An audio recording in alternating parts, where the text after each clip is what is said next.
All right. Good morning, everyone. I'm bear with me 1 second.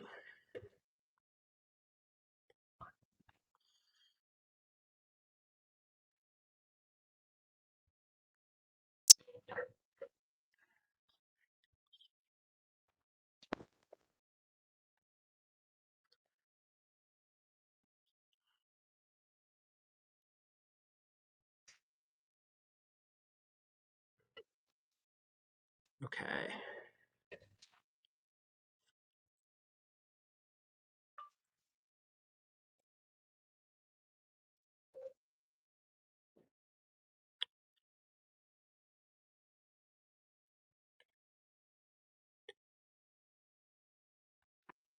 Got a terrible echo? Yeah, that's terrible echo. All right. Good morning, everyone.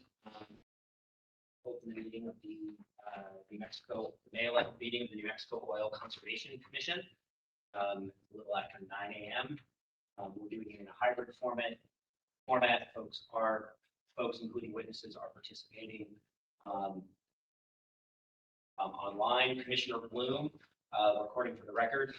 It was impossible for him to attend in person, so he is participating telephonically. And with that, I do a quick roll call. Commissioner Bloom. Present. Commissioner Impalma. Present. All right, we're going to move to the first item on the agenda, which is approval of the agenda for this meeting, May 11th, 2023. Unless any of my fellow commissioners have any additions or subtractions, look for a motion to approve. I so move.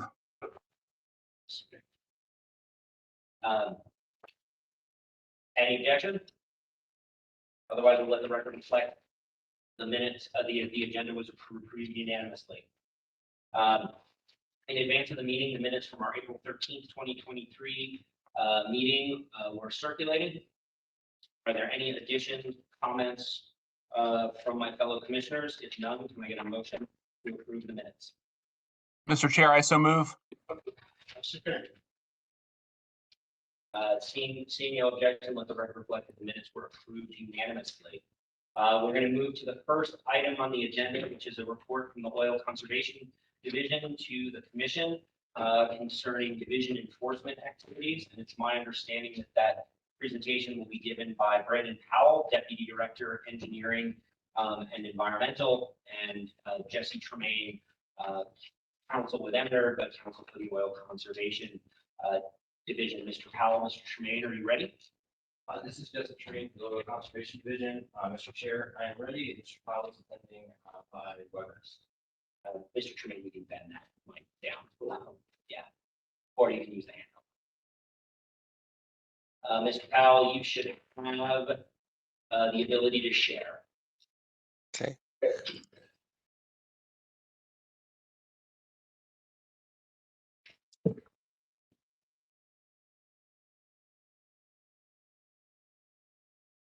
Chair, can you see my presentation? Not yet. Oh, one more button. Sorry about that. There we go.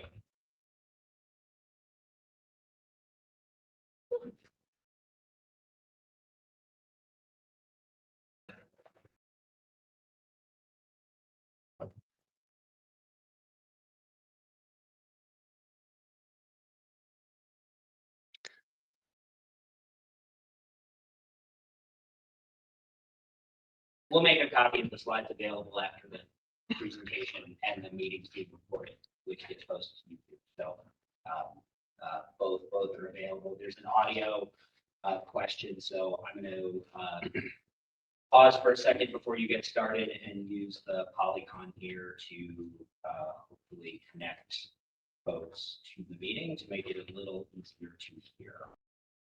Bear with me 1 second.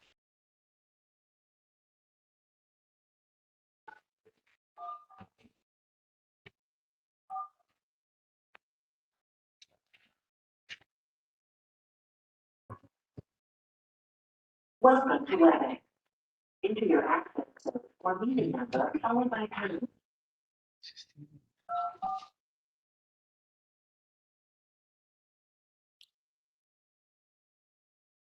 Enter your attendee ID number, followed by pound. If you do not know your attendee number, press pound to continue.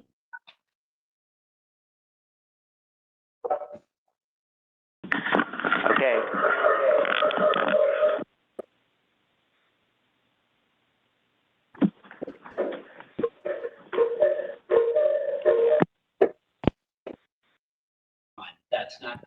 That's not going to help. Everyone will speak up, and please make sure you're using the mics that are on. I'll make sure the mics are on if you're in the bias. Mr. Powell, turning it back over to you. Good morning, Chair and Commissioners. Thank you for having us. We put together the slide based on comments that we received. We felt it would be helpful to provide a more general outline of OCD's authority and what we do and don't do. We will directly address releases and enforcement actions as we move through this presentation. As we get through the presentation, there'll be a few slides that Mr. Tremaine will present and go through, and we'll make that movement through and then take questions from the commission as you would like. As stated before, I'm Deputy Director Brandon Powell, and we'll get started. First thing I'd like to show is OCD's authority to, according to the Act. Most OCD's authority comes from the Oil and Gas Act, although OCD does have some responsibilities under the Water Quality Act. OCD's primary charge under the Act is prevention of waste and protection of correlative rights. Two of these items that are in the Act are waste is prohibited, and then it describes the types of waste as underground waste and as surface waste. While surface waste is something that's commonly understood and because you can see it, underground waste is also very, very important as OCD's rules ensure minerals are produced properly, which includes them being isolated from other formations, including freshwater formations. Freshwater formations are detrimental to production as they can flood out the production or have a negative impact on oil formations themselves. This isolation in turn provides protection to the groundwater formations. So as you'll see through this presentation, there are times when there's going to be direct rule references that affect protection of both the surface and the environment, and then there'll also be indirect things that protect it. Just an overview of the state and jurisdictional overview. New Mexico has a very diverse land and mineral ownership landscape. Production occurs on the following mineral types. There's federal lands, tribal lands, state lands, and private lands. The map on the right shows the different land ownerships in New Mexico. It's a very diverse state as far as ownership. For federal lands, OCD has concurrent jurisdiction. That means OCD shares jurisdiction on these wells with the BLM. For these wells, BLM provides initial reviews and OCD performs a subsequent review and approval. OCD can add conditions, but they can't take away or conflict with federal requirements. For state or private wells, OCD has sole jurisdiction for permitting and operation of the well. That said, there may be lease conditions imposed by the mineral owner or operations that are not filed or enforced by the OCD. OCD's operational responsibilities. OCD is responsible for the safe implementation, operation, and development of oil and gas facilities in New Mexico. However, there's some common misconceptions of what OCD does and doesn't do. OCD does not manage mineral rights or leases. Mineral rights are overseen by the mineral owners. The decision to lease is theirs alone. Private mineral rights are owned by private parties. State mineral rights are leased by the State Land Office. Federal mineral rights are leased by the Bureau of Land Management. OCD also does not regulate emissions. That's the New Mexico Environment Department. OCD does not provide protection and enforcement solely through penalties and notices of violations. We have several different enforcement tools that we'll get to and show subsequently in this presentation. Here's an example of what that means. For illustrative purposes, OCD can be thought of like a building inspector. Building inspectors don't own the homes or create the plans. OCD doesn't own the minerals or create plans of developments for the operators. Homeowners must have the proper permits for construction and follow the applicable regulations. OCD requires operators to receive permits for their facilities and establishes those operational requirements. Building inspectors don't dictate a home's design, but they do ensure presented plans are up to code. OCD ensures operators' plans are up to code prior to drilling and during drilling and subsequent production. In summary, a building inspector doesn't tell you if you can build a house on your property. They just ensure that when you build it, the house is safe. OCD doesn't provide operators with mineral rights or leases. OCD ensures that these property rights are developed safely and reasonably. A really good example of that is if you don't build a house properly, the foundation can crack and it can be extremely detrimental to the building. Similarly, if OCD ensures that wells are constructed properly, so it's got casing integrity, those kind of things to make sure that resources and the environment are protected. Types of OCD's enforcement tools. So this is the things that OCD has that may be in excess of just simple violations. OCD has approximately 200 pages of adopted rules through the OCC. Those rules include things that protect directly and indirectly protect safety and the environment. Those can be things such as separation of strata that we talked about previously, where it doesn't allow fluids to flow from one formation to another. Submission requirements. OCD currently has 123 form types, which include notice of intent to perform work, subsequent reports, or providing information, all of which help inform our oversight of operations. Operational requirements. OCD has numerous rules that have general operational requirements. These cover actions like how an operator must respond to a release, the shape an operator must keep their equipment in, situations where they are allowed to vent or flare, how they have come to conduct specific tests to demonstrate well integrity, both internally and on an ongoing, or initially and on an ongoing basis, how they are allowed to transport product or waste. Then we also have field compliances. OCD inspectors issue field compliances for rule compliance issues they discovered during inspections of well sites and facilities. Response requirements. OCD has various authorities to collect information from operators, both within and outside the enforcement context. And then the enforcement rules themselves, which can be a mix of the following: penalties, not allowing permits, revoking authorizations to transport, and requiring wells to be plugged and facilities to be reclaimed. Enforcement information using 2022 statistics. This again gives a general overview of the items the OCD sees within a given year. In 2022, OCD received 105,000 records, application records. This doesn't include production reports. OCD rejected little over 6,000 of these individual applications.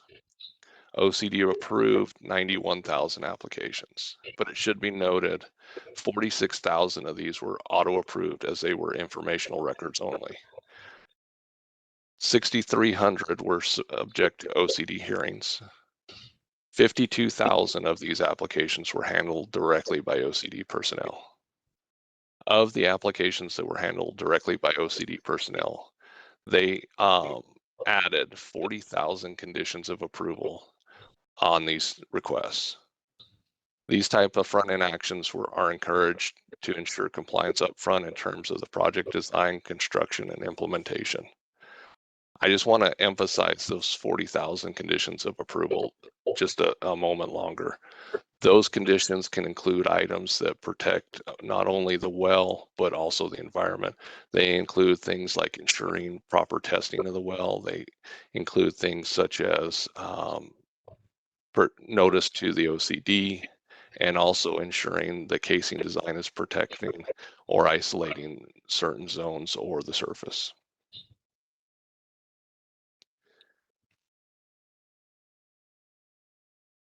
Inspection and field compliance stats. OCD performs roughly 31,000 inspections annually. Our goal is to hit every site at least once every 3 years. Last year, as a result of those inspections, OCD issued 2,500 field compliances.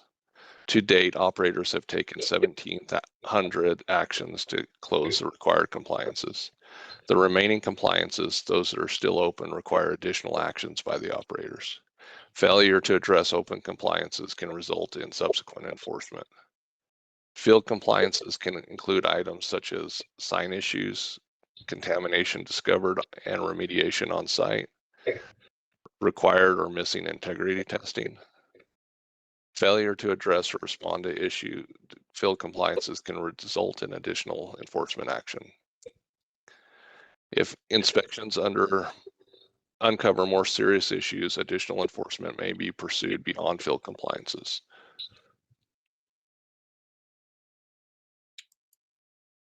At this point, I'm going to turn it over to Mr. Tremaine to go through the next few slides. Thank you, Mr. Powell, Mr. Chair, and Commissioners. My task is to provide you with a brief update over the next 3 slides for the General Enforcement Authority, particularly in terms of civil penalties, notice of violation that city holds, and actions that it's taking. Mr. Chair, excuse me, Mr. Tremaine, I'm having a hard time hearing you. Perhaps if you move the microphone closer, please. Thanks. Use that one, just press the button. This is better. That is better. Thank you so much, Mr. Tremaine. I'm actually calling up the chair one. So, as a brief background, the Oil Conservation Division did historically have,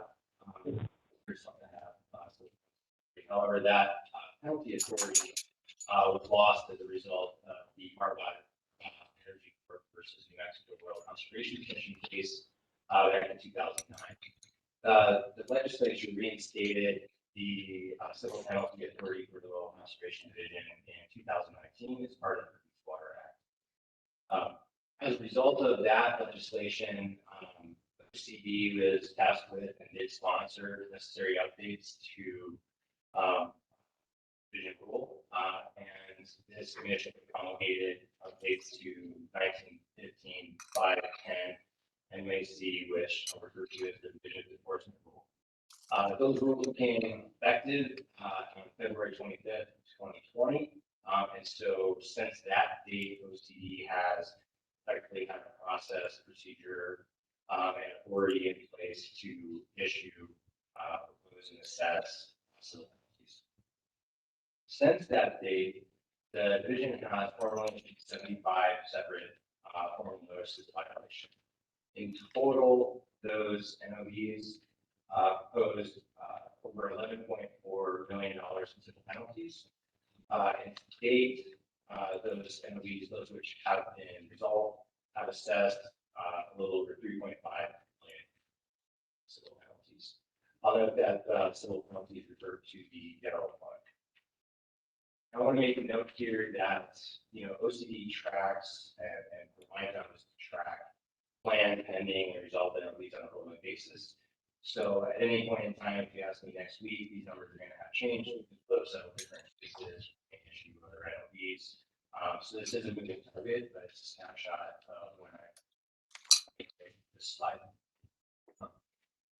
According to rules, settlements that resolve NOVs are called stipulated final orders. Those stipulated final orders, in addition to resolving civil penalties, typically include some combination of civil penalties, stipulated penalties for future violations, particularly related or similar violations. Mr. Chairman, I'm sorry. I just noticed in the chat that some of the people online are having a hard time hearing. I'm also picking up some background noise. It sounds like cutlery or something. I don't know if we can mute other microphones. The audio improved for a second there, and then it has kind of downgraded and sounds a little boomy and distant. Thanks. Okay. I can't shut off one mic or the other. But what I can do is shut off the pickup there and put it into the file for here. We can try that. That was causing an echo before, but it was inconsistently picking it up.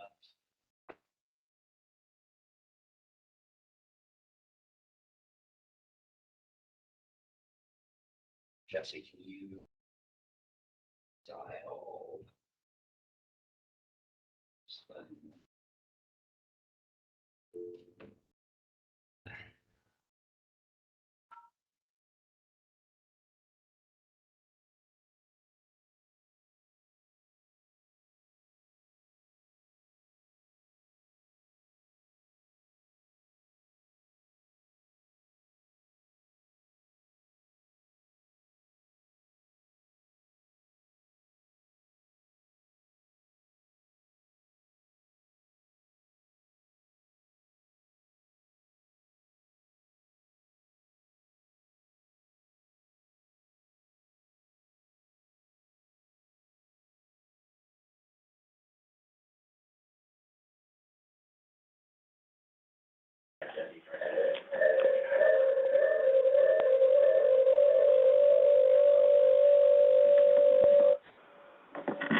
Bear with us for just 1 second.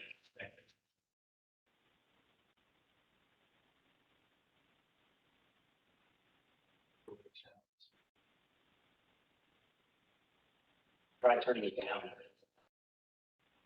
But I still think it's going to get back. And then unmute. Can't mute the speaker on that one. Bear with us 1 second.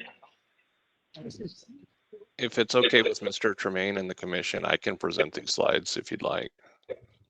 Yeah, Brandon, since your audio is coming through, Jesse, hang that up.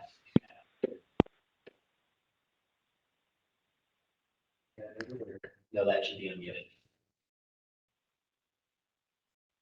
And then if there's any questions or Mr. Tremaine wants to add anything, feel free. I think we should probably back up to the beginning of the slide. Yep. So I'll start at the top of the slide. OCD lost its civil penalty authority for an extended period as part of the Maribob Energy versus New Mexico Oil Conservation case. This authority was reinstated in 2019 as part of the Produce Water Act. OCD sponsored necessary updates to the rules, the division's enforcement rule, which was adopted by the commission effective February 25th, 2020. Since that date, OCD has formally issued 75 notices of violation, in a total proposed over 11 million in civil penalties, and which to date assessed over 3.5 million in civil penalties. As Jesse mentioned, and I'm not sure everybody heard, this is a certain snapshot in time. This could change tomorrow as these enforcement actions and penalties are an ever-moving target and continue to progress.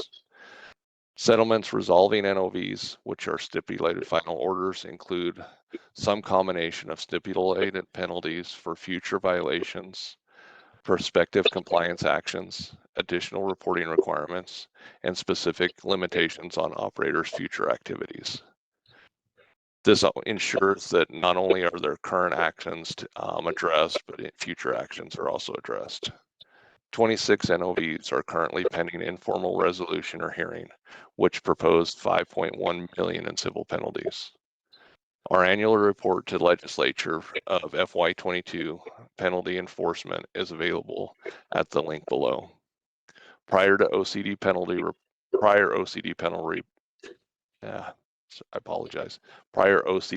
reports can be found here.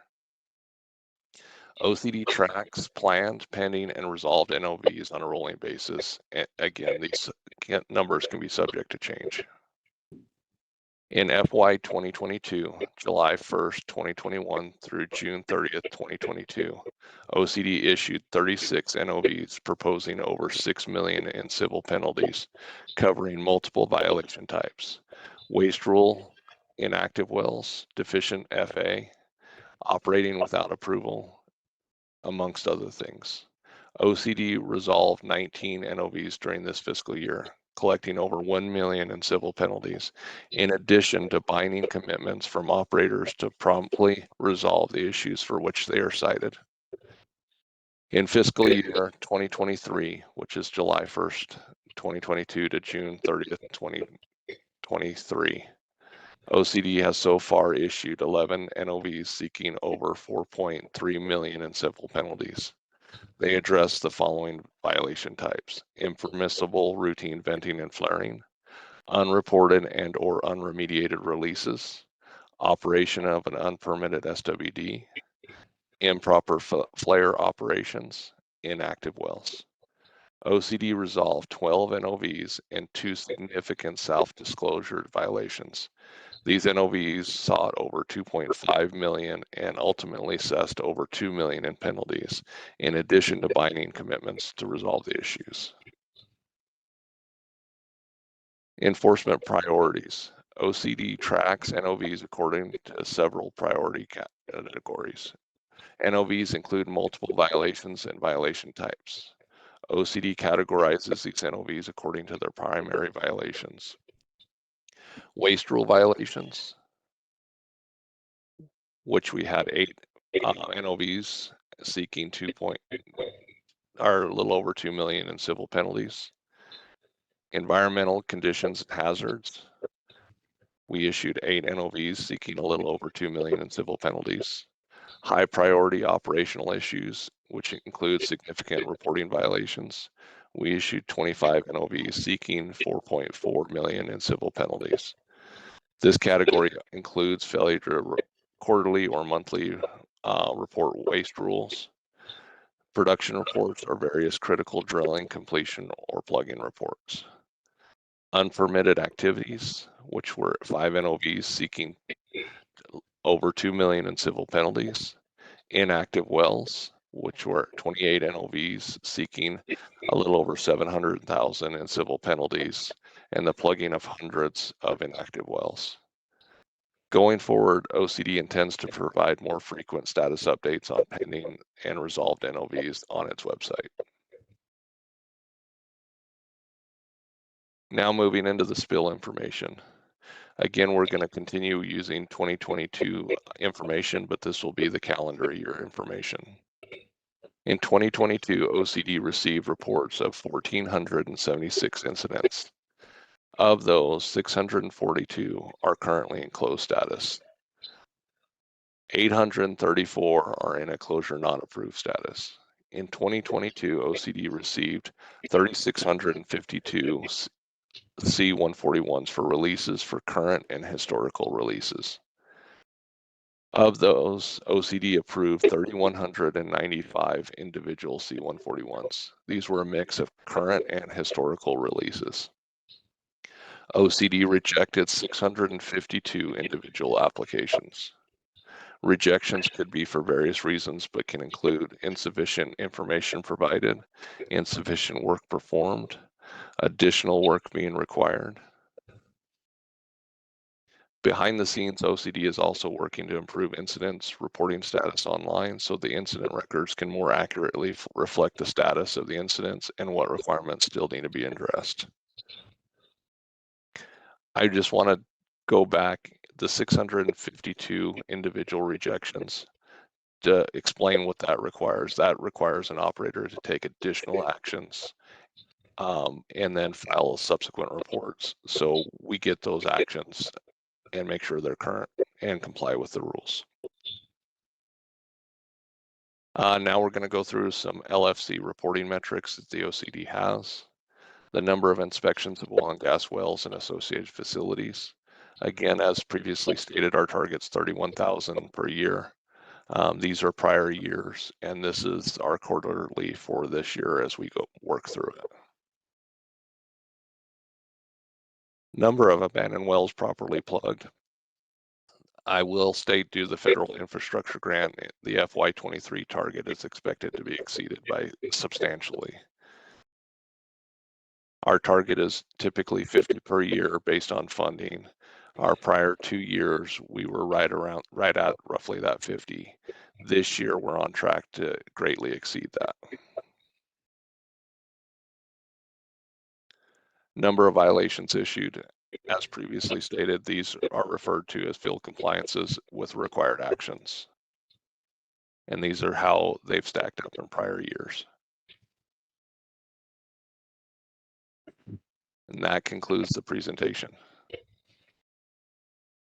I'm going to allow a little time for questions, but I'm going to take a pause here for 10 minutes to see if we can just improve the audio situation for folks online with a little restructuring. So if folks could reconvene at 9:45, we'll come back in while we do a little restructuring in the room to include audio.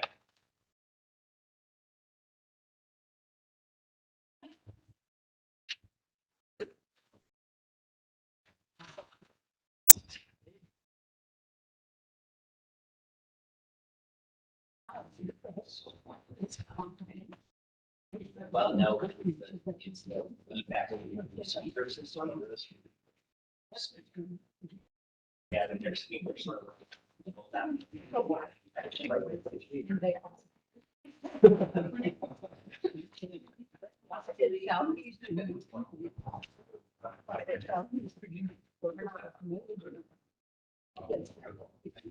Well, the other option is we could move the screen up. Yeah. Mic is on the screen. Pick up for the web.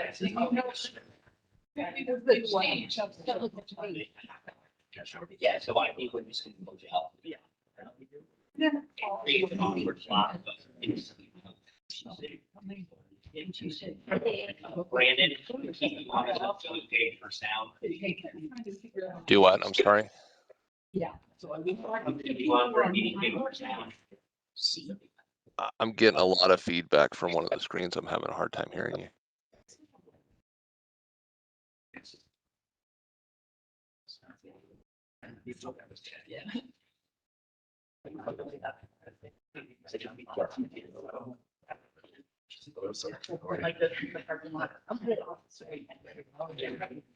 Yeah. We changed out the printer actually. So it's. Yeah, I was doing that. Technical stuff. Oh, yeah. Yeah, those were speeches or your inquiries. They're always. I just want to once. Yeah, exactly. Yeah, so I think.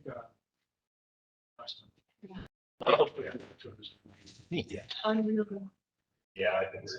So kill it completely? Yeah, hang it up. We'll just- Cord that goes over there.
It's not making the noise now.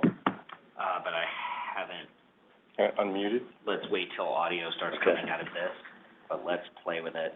That's why I've got Brandon.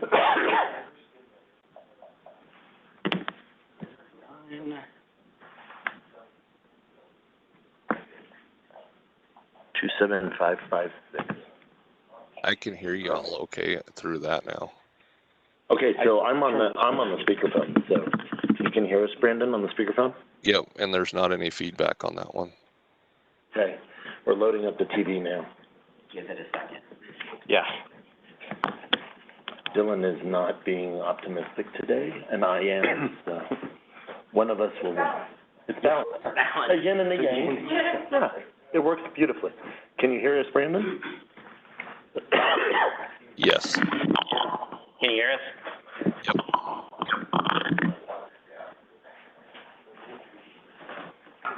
And Brandon, does that cause problems? No, there doesn't seem to be any feedback. No feedback, no echo? Really slight echo, but it's better than what it was before. I didn't bring my reverb box. I think the echo for this one is just because it's a big room. Yeah.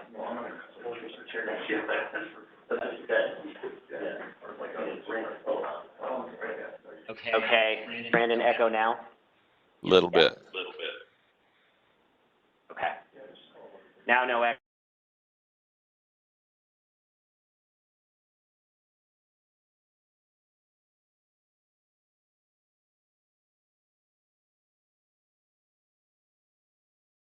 I can hear you. Can you not hear me? Or Chris, Moander?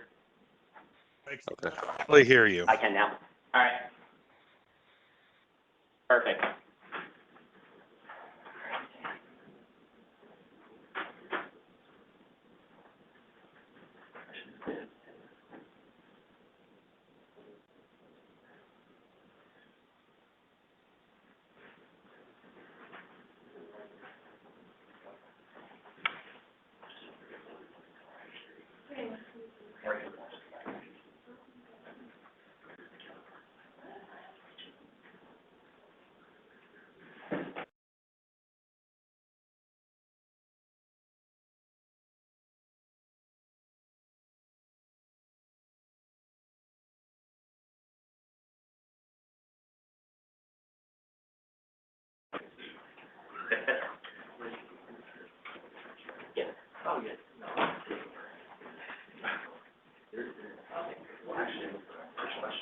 Game of the court, this is for Game of the Court reporter. I hope, we've improved the audio on your end. We redid the setup.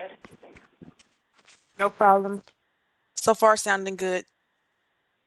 Perfect, thank you.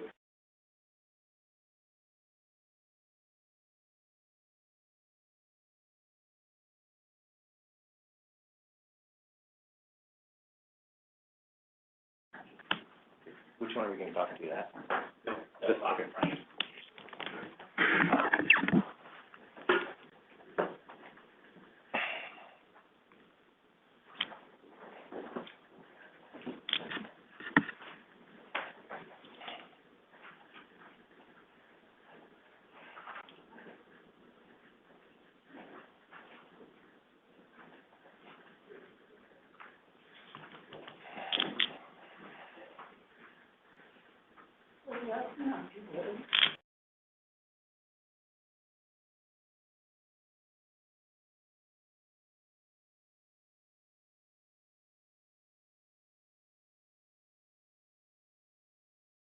Copies of them plenty available.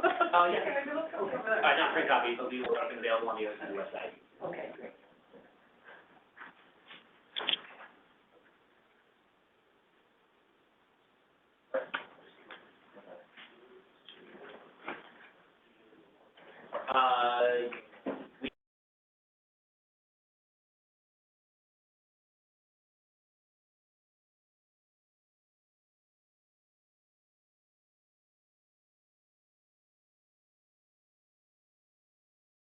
Yeah.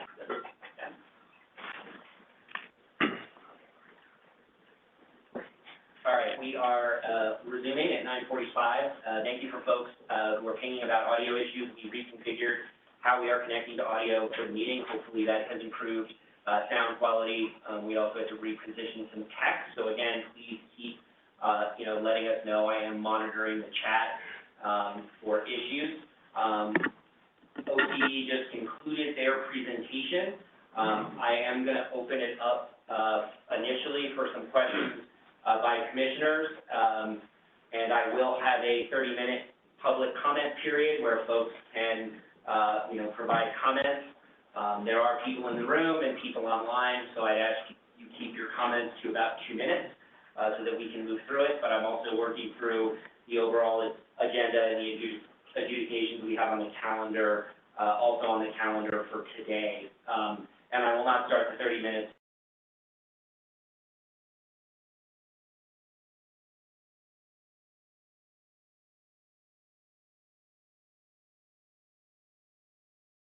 Mr. Chairman, thank you. Yes, a couple questions. Mr. Powell, if you could go back to the slide with the discussion of the C-141. I thought maybe we could, I just had a couple questions there and thought we could clarify some things for people that are in attendance. Sure, let me get that pulled back up. I know you all work with these matters every day. They're a little bit more foreign to me. I think folks know I represent the land office, so it's not so much part of our responsibilities. Of course, we do collaborate on many of these things. Commissioner Bloom, can you see it now? Perfect, thank you. That's great, thank you. My understanding of the C-141 is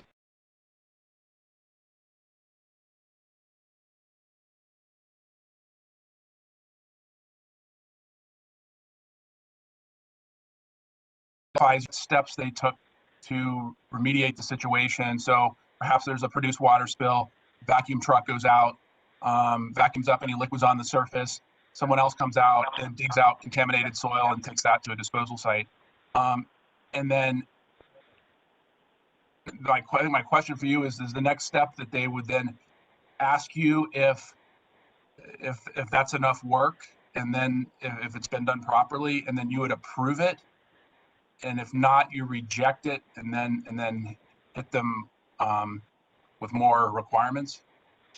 Yeah, that's a good overview. There's some details in between where there's a corrective action plan that's at times filed with the OCD where we approve their corrective action plan. The closure requirements are actually defined by rule as far as what they need to meet for individual spills. The only time they would ask for our approval for how they close is if they're asking for exceptions to that rule.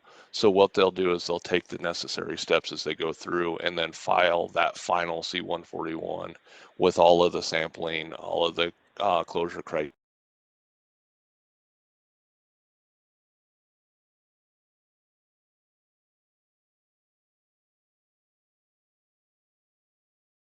Mr. Powell, can you hear me okay now? Perhaps I did. Powell, looks like Mr. Powell froze. I can hear you all. Can you hear me Yeah, now? you sound good now. Yes. Okay. Awesome. You just Sorry froze. about that. So what we do when we review is we review all of the operators' proposed action or the actions that they took to make sure that it met the rule requirements or their corrective action plan that they had approved. If it met it, then we approve that remediation portion. If it doesn't meet those requirements, and then we would reject it with additional comments or requirements for the operator to take. Okay. And then I don't know if this question is properly addressed to you, Mr. Powell, but if you want to hand it off to someone else in attendance, that would be fine. Forward looking, I think I heard that the OCD has received some additional FTEs or full-time employees in the future for enforcement type work or inspection type work. I don't know if that's true. Perhaps you can address that. And then, but even not, if not, sort of like, what do you see happening in the future in terms of enforcement? Because it seems like in many ways that you're trying to up your kind of work levels here and seeking to engage on some of these things. saw really high level hit it because legislation just granted those positions, all of that, that's still in planning as far as getting that in place. OCD is looking at additional field inspectors, additional positions. As always, the OCD does a lot with the positions it has. So we're always looking at where we can increase our enforcement capabilities, where we can increase our review processes, where we can take those actions. So that's always something that we look at as we look at those roles, look at our responsibilities, and try to create additional actions in the future. Okay, thank you. I apologize. There was contract money that OCD did receive, and part of that contract money is earmarked for enforcement. So we'll be looking at what contracts we can put in place for that as well. Excellent, thank you, Mr. Powell. Mr. Chairman, no further questions at this time. Thanks. Thank you, Commissioner Bloom. Hold on. Yeah, Mr. Chair, I do have some few questions for So I want to know if there are repeat violators on a particular incident, like if you can give some examples. Dr. Mpoma, Mr. Chair, I'm sorry, Dr. Mpoma, I'm having a hard time hearing you. I don't know if you could get closer to the microphone or if there might be another issue. Is it better? Yeah. Can you hear me now? Yeah, that sounds better. Yeah, keep going and we'll let you know. Thanks. Okay, probably I have a much voice or something. Okay, so I just wanted to know if there are like repeat violators on a certain incident and how does OCD handle that? I'm sorry, I couldn't hear that. I think I can repeat the question. Commissioner Bloom, Commissioner Mpoma asked if there were examples of repeat offenders for particular violations or incidents and how the division handles that. Commissioner Mpoma, I'm not prepared to give you specific examples. I can say that anecdotally, yes, there may be repeat offenders. And there is a specific structure in the rules and the civil penalty policy and guidance that OCD has issued that allows OCD to consider repeat violations, particularly established violations, and that increases the maximum penalty, not the total maximum per violation, but the aggravating factors of a particular violation. So for instance, if there were a $1,000 daily civil penalty for a particular violation and operator has prior history, depending on what that history looks like, that would go from 1,000 to 1,200 or 1,400. Just those are not set in stone examples, but there are escalators. And actually, the civil penalty guidance outlines a number of other aggravating and mitigating factors that compute into the civil penalty guidance. So it's something that OCD looks at, but I'm not able to and hesitant to point to specific operators that may be in that situation. I would add to that, Mr. Tremaine, the NOVs, the stipulated final orders that we issue, there are stipulations in those as well, where if a operator that receives an NOV and gets a final order, we do write in stipulated final orders where if they continue to have similar violations, then we can take actions through that as well. And those stipulated penalties are assessed administratively. They're not, they do not result in an additional administrative process. So it's simply a demand issued after the stipulated final order and the continued violation occurs to the operator, and then they pay the stipulated penalty. Those typically occur for a period of time, depending on the situation, so 12 to 18 months.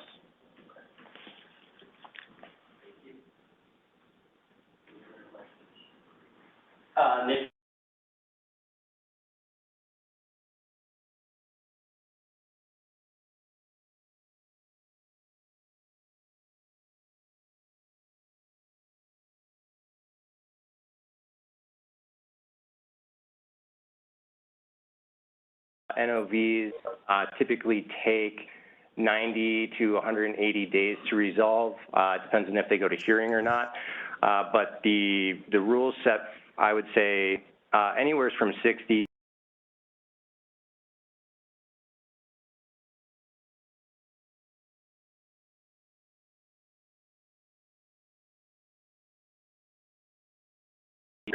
remedial or compliance actions that are being taken by the operator. So some of them can extend quite long.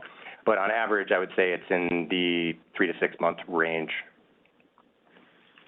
Thank you. No further questions from me.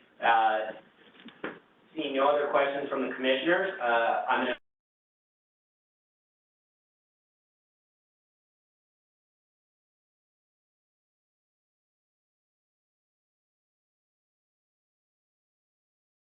if you're online, want to send a chat, pick it up, or raise your hand, I will keep an eye out for that.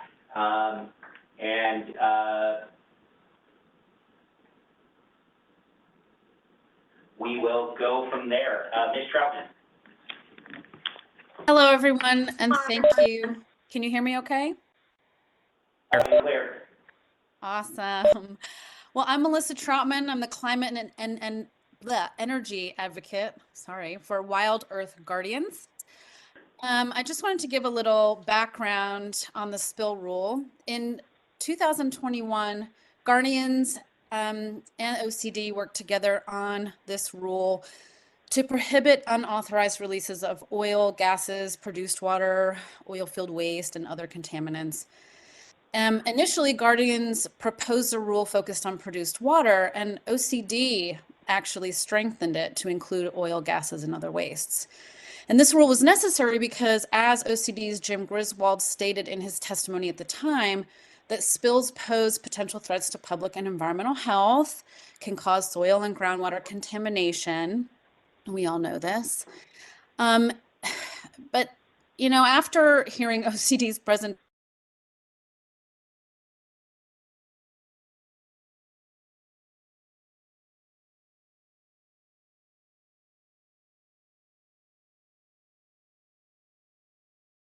prohibition that we jointly proposed with OCD, waiting for the agency to use its new enforcement authority to rein in the rampant pollution from spills across the state.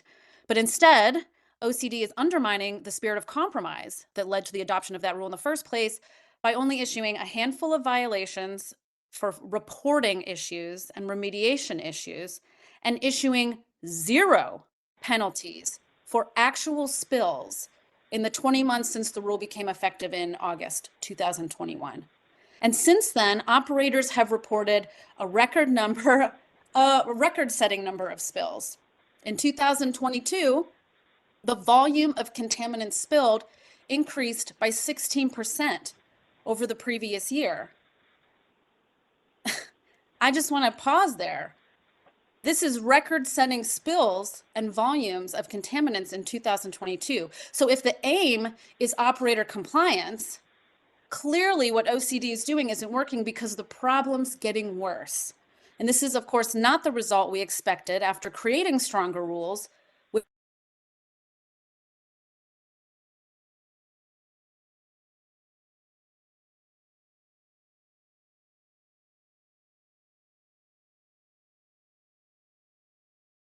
Agreeing to a rule to prohibit spills that it never enforced. I mean, what good is a spill prohibition, or hundreds of pages of rules for that matter, if the agency can't or won't get operators into compliance?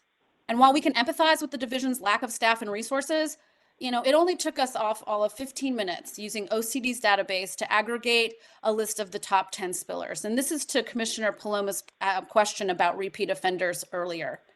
Yes, there are repeat offenders, and it doesn't take long to using the data OCD already has to create a list of those top 10 repeat offenders, none of which have received penalties or violations for their repeated behavior. And so we're just kind of baffled, you know?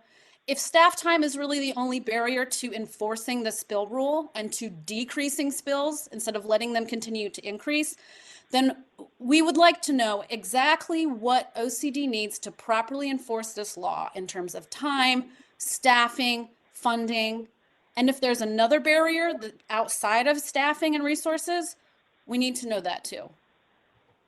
That's all. Thank you.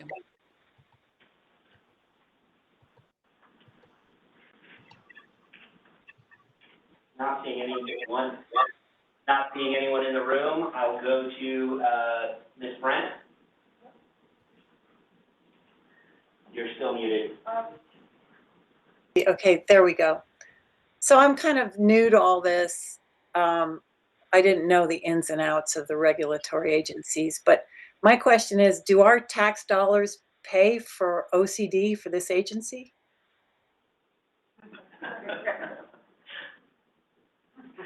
That's a serious question. Who pays for this agency? The gas companies or us? As the state agency, the New Mexico Oil Conservation is funded by tax revenue, which comes from a variety of sources. Thank you.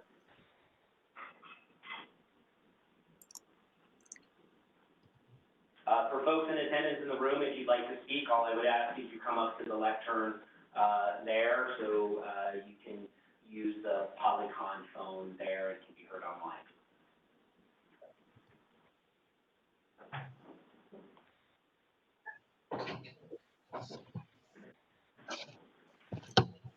So should I email the people about the place where we're staying and ask about Felipe? If you're not muted and not planning to speak, can you please mute yourself? I am looking down the line and will mute unmuted callers, but I also don't want to mute the Polycon device inadvertently. So, pardon the interruption.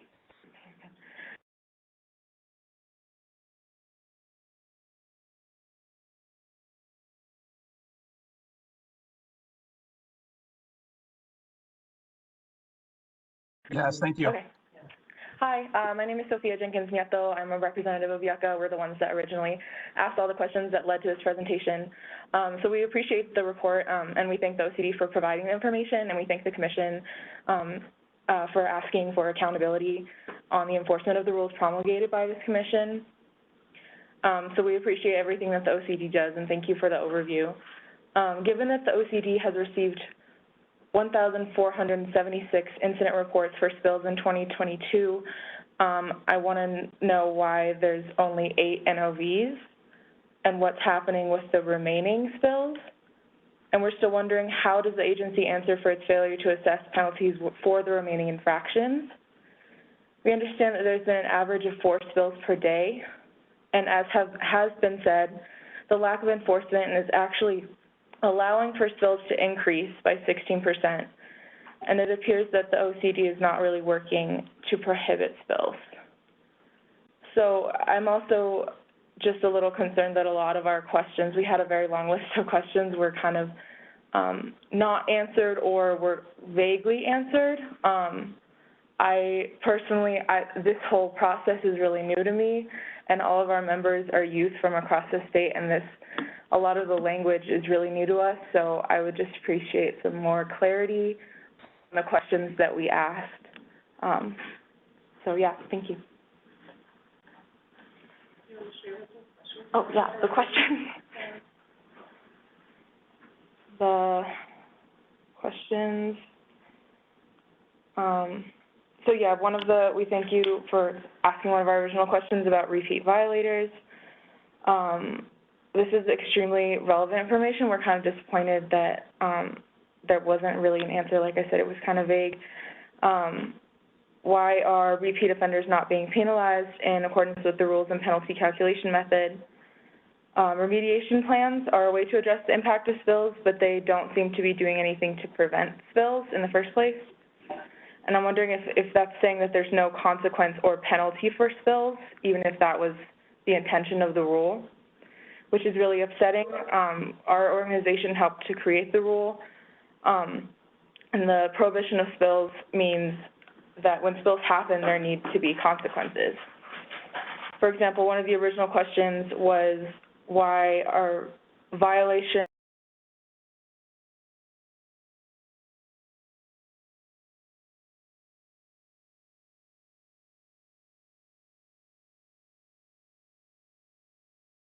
their bills should be required to change their practices.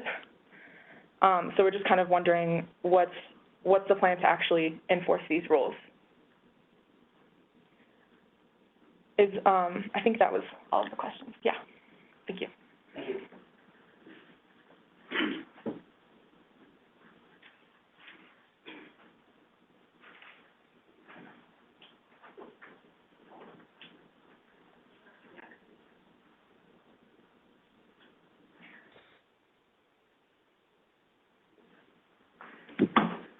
Hi. Can you hear me okay? Yes, and you're showing up as you're projecting out the room. Okay. On the video feed. Great, thank you. Good morning, my name is Sony Grant. I'm a campaigner with the Climate Law Institute at the Center for Biological Diversity. Thanks for the opportunity to speak and to the Commission for providing this report.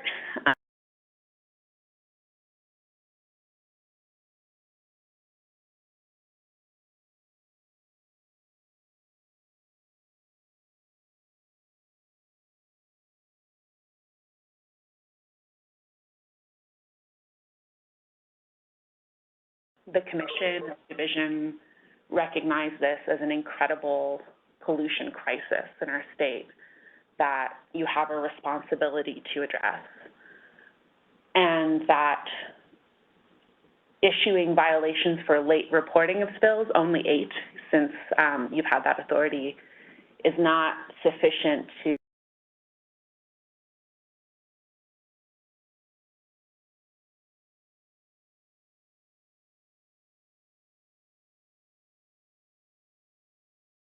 spills that have occurred since the spill rule has been in place. Have also just noticed that there's some problems in how that information is collected from operators. Operators have a lot of discretion in terms of being able to indicate other for the cause of the release or the material that's been spilled, and this poses a huge problem both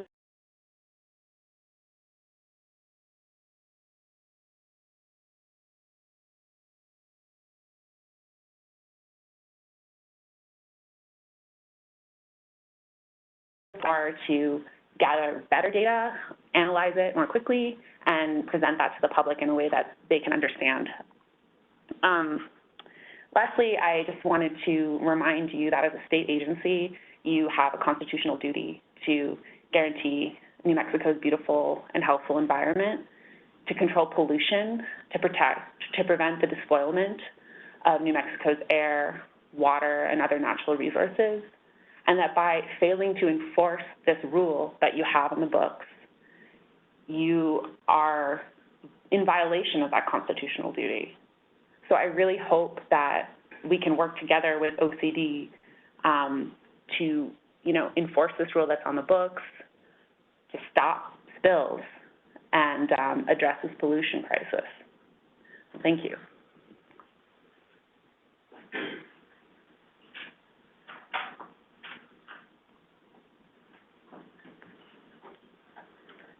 My name is Mary Burton Risley. I was born in Roswell. I'm a 4th generation New Mexican with friends in Lovington and Carlsbad and Hobbs. And I know that southeastern New Mexico now more resembles Mordor from the Lord of the Rings than it does the plains of my childhood. And I think it's clear that financial penalties do not work. I mean, oil companies are making trillions of dollars around the world, certainly millions in the Permian Basin, and corporations are made up of persons. And I think that until there is a personal liability, until these spills are considered crimes, which it seems clear to me they are, they're crimes against my 3-year-old granddaughter. They're crimes against the people who live in the Permian Basin, and really all of us, because they're accelerating climate crisis. So I would like to see you propose to the legislature that there be an additional penalty, which will be a personal liability, not a fine. Thank you.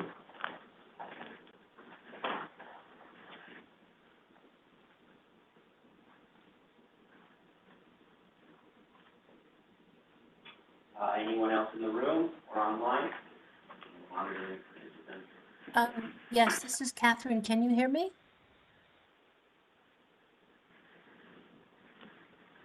Yes,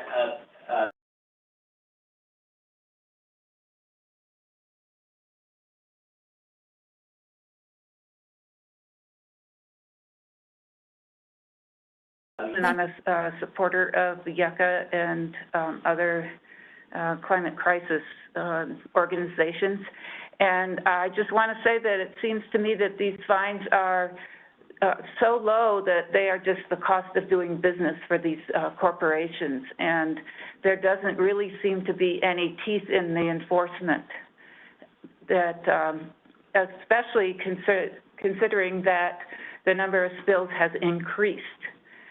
So I don't know what the solution is, but I think it might be looking at their licenses of these corporations for what they're doing. But there definitely needs to be more teeth in the enforcement situation. Because nothing's changed, really.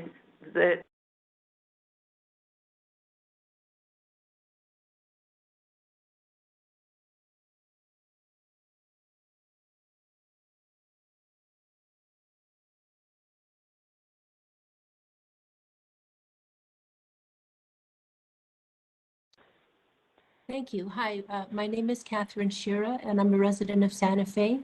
Thank you for the opportunity to speak and for providing this public forum.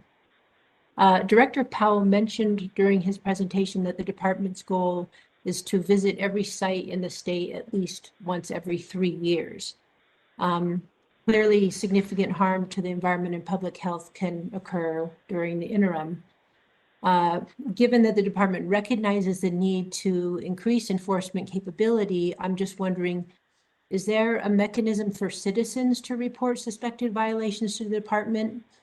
And if not, would you be willing to create one? Thank you.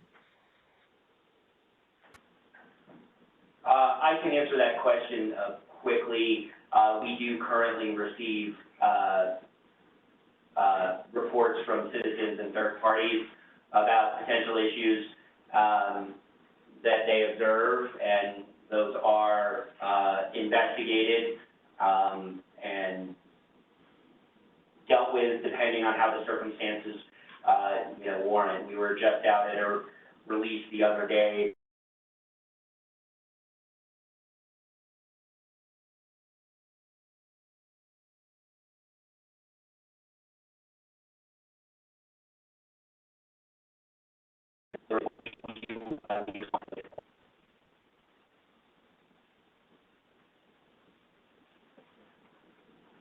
Any other questions in the room or online? Thank you, Chairman, Commissioners. My name is Bianca Saposi-Belknap. I work for Earth Care. We're the MAMA organization that has the honor of hosting Yucca. I wanted to ask a couple of questions, but first I actually had a couple of really direct questions about process, if you wouldn't mind, Chairman. I'm wondering, I really appreciate that you just answered directly to something that a commenter asked.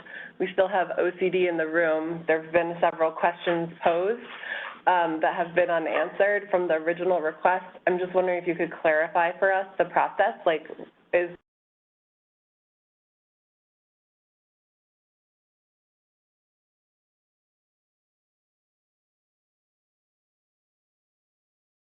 I think on some of the more detailed questions, we're making note of them, and not prepared to answer them sort of up here in terms of how the C-141 process works and other things like that. But as was mentioned on one of the slides, and I'm speaking as the OCD director here, our intent in the near term is to start providing more regular updates about sort of enforcement activities, and a little bit more wholesale look at those enforcement activities, not just NOVs, field compliances, other things like that, and possibly some explainers about how some of the process works from our perspective, sort of under the applicable rules. Okay. So I'm taking note of the questions. OCD team members on the call are taking note of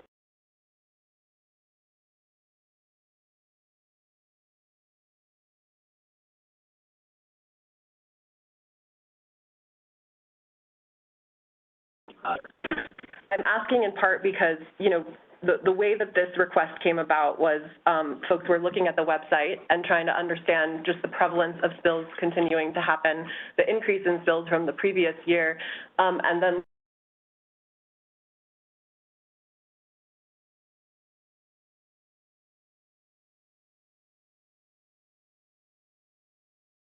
report that there have been 8 NOVs out of the over 1,400 incidents. And so what we're feeling, I think, is a lack of response to the question of why are there only that many? It's not even a majority that haven't been addressed. It's like by just such a huge proportion. So I guess it feels a little bit like there was a request made in earnest, like in an effort to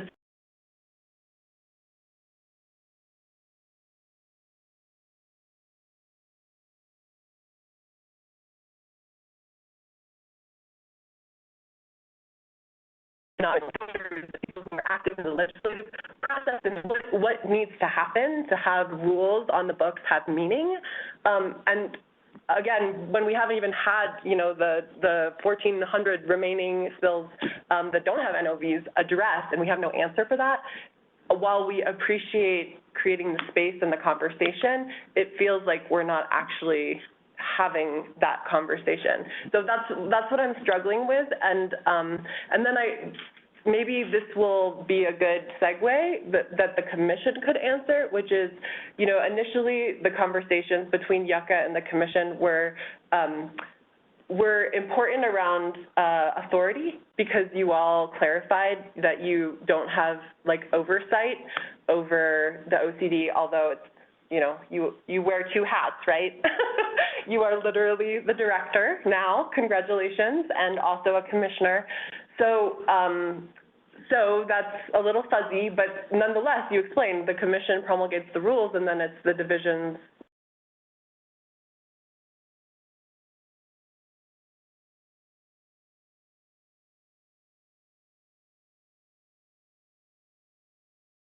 Those that you are hearing now are literally not being enforced at all.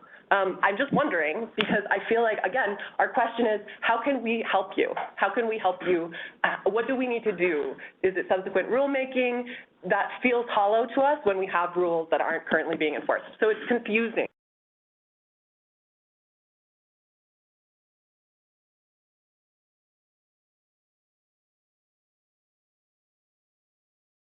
So what the meaning of rulemaking is for you, and the process then of seeing the enforcement not only not happen, but the increases in spills even while you have rules on the books. Thanks.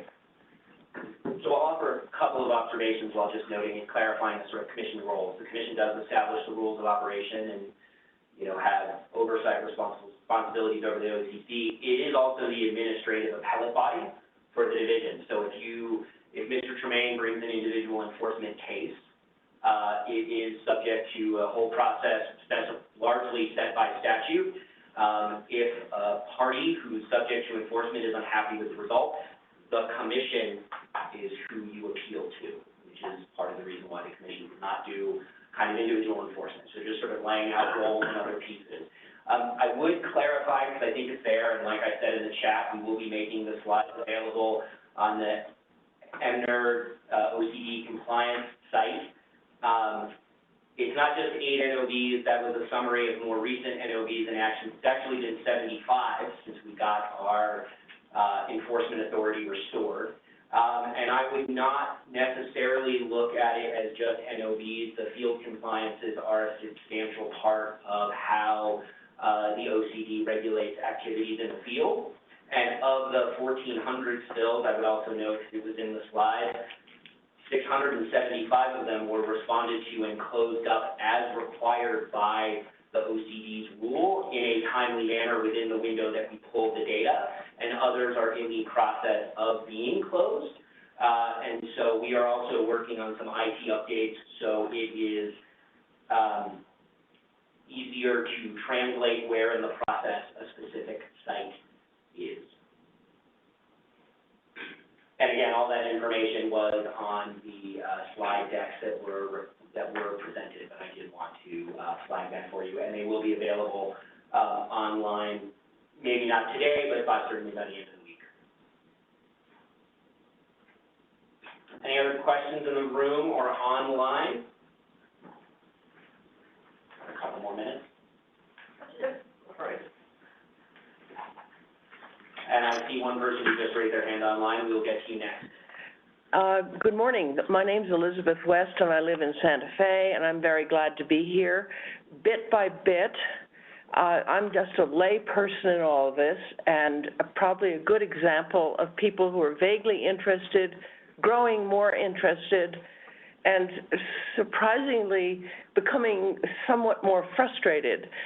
And I was thinking about train wrecks. We could talk about a problem that's immediate and fast, and that's a train wreck, and nobody likes that. That's happened in the Midwest, and it's gotten a lot of publicity. What I'm seeing here is a slow motion train wreck in New Mexico, having to do with the environment. And what you guys are doing, thank you, you people, sorry, I really appreciate the opportunity to hear what Yucca and other people are bringing into the news. And I'm glad to see that we have people from the news here, because we want to understand it a little bit more. When things are not done, train wrecks happen. I think we are seeing something very slow happening here, or it seems slow to me. So I am really hoping that something very different can happen in relation to, instead of just fixing little problems that come up with small penalties, relatively small. It would be a lot of money for me, but I'm not digging a well. They're fairly small punishments, and I think they are, if not dismissed rudely, they're dismissed crudely. They don't know why. It's too confusing to me to see why there isn't more traction about what's happening in our whole state. And this is one particular part of it. When a spill is happening and then it happens again, it's just as frustrating to me to read about, to hear about, to know about. And thank you to the groups who have been speaking up on both sides of all of this issue. Finding out about this is a little similar to finding out that there's a repeat drunk driver who's offended over and over again. And I think we all want more accountability. Don't think money's doing it. I think publicity will do it. And I like traveling by train. Let's not have New Mexico be a train wreck. Thank you. And looking online, Joni Ahrens, your hand's up. Please go ahead. Thank you very much for this opportunity to speak. I also want to acknowledge all the work of Yucca on this issue. I also have never presented to this commission, and my name is Joni Ahrens. I am a co-founder and executive director of Concerned Citizens for Nuclear Safety. We work, we're watchdogs for the DOE, of the DOE complex, Department of Energy complex here in New Mexico. I wanted to find out about the number of staff that are available in OCD in the enforcement department. Can you repeat that, please? Yes, I was interested in understanding the number of enforcement staffers in OCD.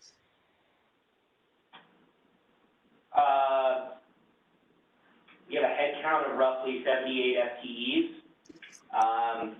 16 of them are field inspectors deployed around the state. The majority of the field inspectors are in the Permian Basin, another significant chunk are in the San Juan Basin, roughly 9-5, and I'm including some compliance officer supervisors. We are making some additional adds with FTEs coming in later this year. So those are our boots on the ground folks.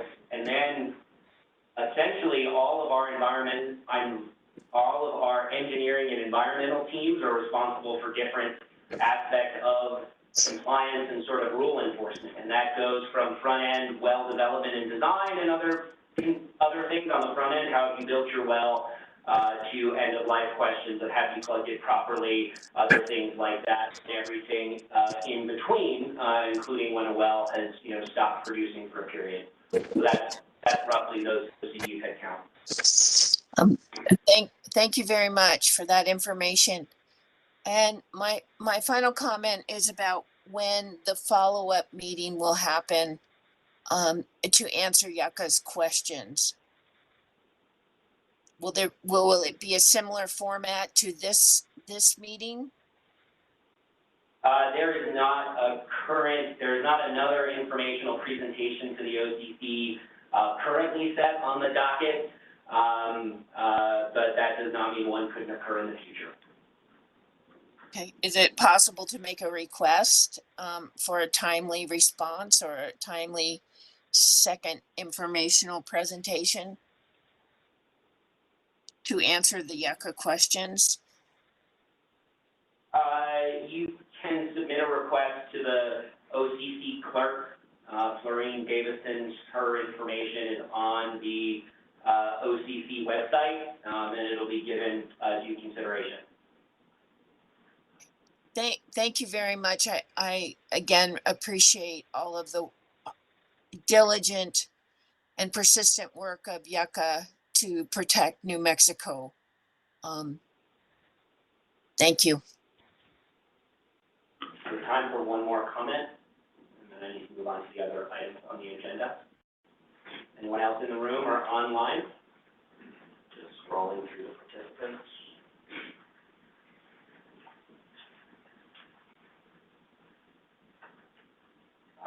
Seeing none, thank you for everyone who participated. I'm going to give everyone a 5-minute break to just get some water, maybe use the restroom, 5 or 10. Let's resume at 10:40, and we will begin with the first adjudication on the docket. That will give folks an opportunity to parties in that case to set up. Thank you.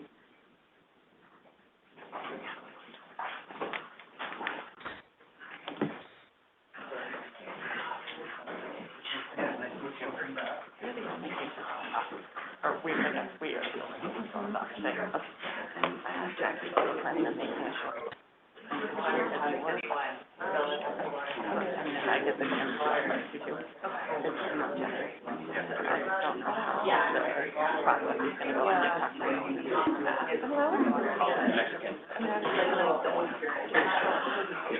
Yeah, that's all mine are going to be doing, just like reiterating everything. And then basically but I'm not.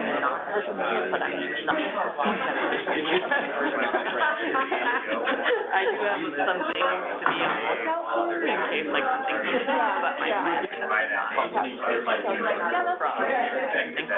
Okay, sounds good. Yeah. Sitting on the engine block. Sure. You don't have the answer, but I'm curious. Yeah, we just go over there, sure.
get,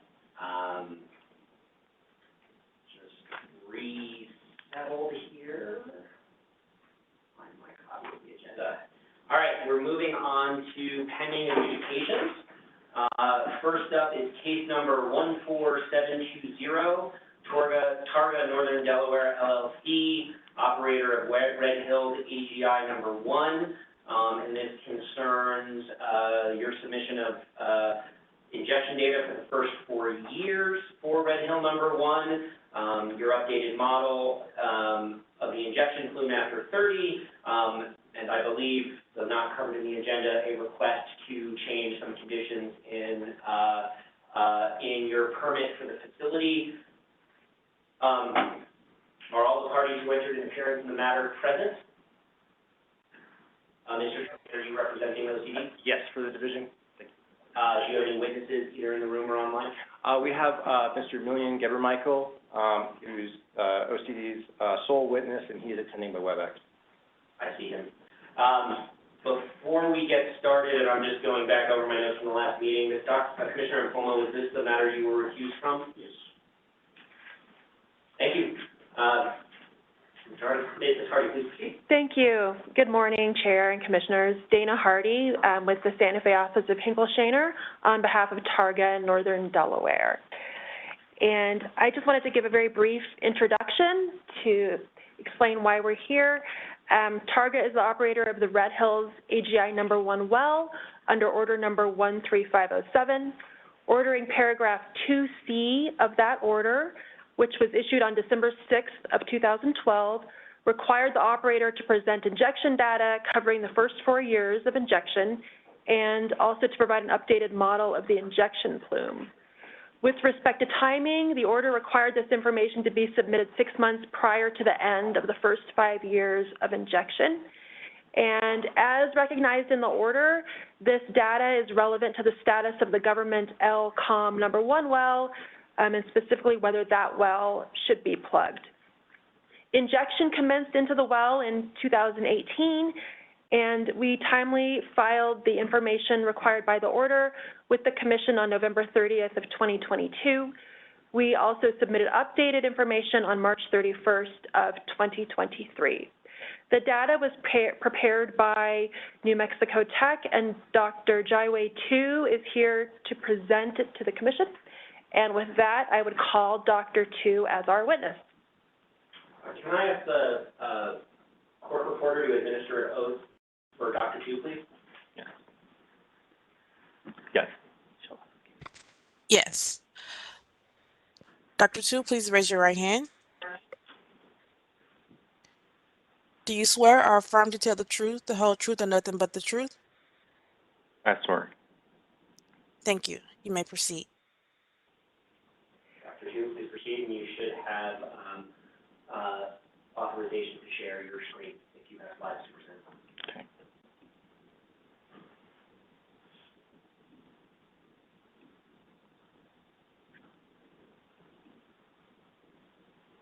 And Dr. Tu, I had a couple preliminary questions for you. Just can you please state your full name for the record? My name is Jiawei, Jiawei. Last name is Tu, Tu. And by whom are you employed and in what capacity? I'm currently employed by the New Mexico Institute of Mining and Technology under the Department of Petroleum Recovery Research Center. Have you previously testified before the Commission? No, this will be my first time. Can you very briefly summarize your education and experience? I acquired my master's and PhD degrees from Texas Tech in petroleum engineering. I was conferred with this degree in 2020. And I would request that the Commission recognize Dr. Tu as an expert in petroleum engineering. Thank you. Dr. Tu, did you prepare what's been marked as Target Exhibit 1? Yes, I prepared that. And can you please present your evaluation and findings that are set forth in the exhibit? Yes, I'm glad to. Good morning, Commissioners. So I will be presenting that my finding from the study for the Targa AGI number 1 injection in the past 4 years. So first of all, I'd like to start with a little bit background of the facility. So the Targa Red Hill Natural Gas Processing Facility is located at the Lee County, southeast of the New Mexico state. It was approved by the NMOCC on December 6, 2012, the authority to inject treated acid gas, and the ownership of the well was by the Agave Energy back in that time, and later on was acquired by Lucid Energy. But currently, the Targa Northern Delaware LLC, I'll refer to it as Targa in later on this presentation, currently holds the ownership of this well. The reason we're having this hearing today is because by the time the NMOCC approved this well, if you could see on this chart that in the Red Hill facility, there's in 3,800 feet eastern of the Red Hill number 1, there's the well called Government Outcome number 1 well. By that time, there was technical difficulty of plugging that well. Therefore, the NMOCC ordered that conditionally waive the requirement to plug that well back then. However, we were required to report the first 4 years of injection data by the time that 6 months prior to that to report to NMOCC with the updated model as well as the updated projection for the 30 years injection regarding the treated acid gas plume movement migration concerning the reservoir. On this timeline, that it shows that in 2012, the permit was approved. However, the AGI number 1 never started injection until the year of 2018. So on 2022, May 1st, marking the 4th year of the first year injection, that Targa retained New Mexico Tech to initiate a study in compliance with the NMOCC's order.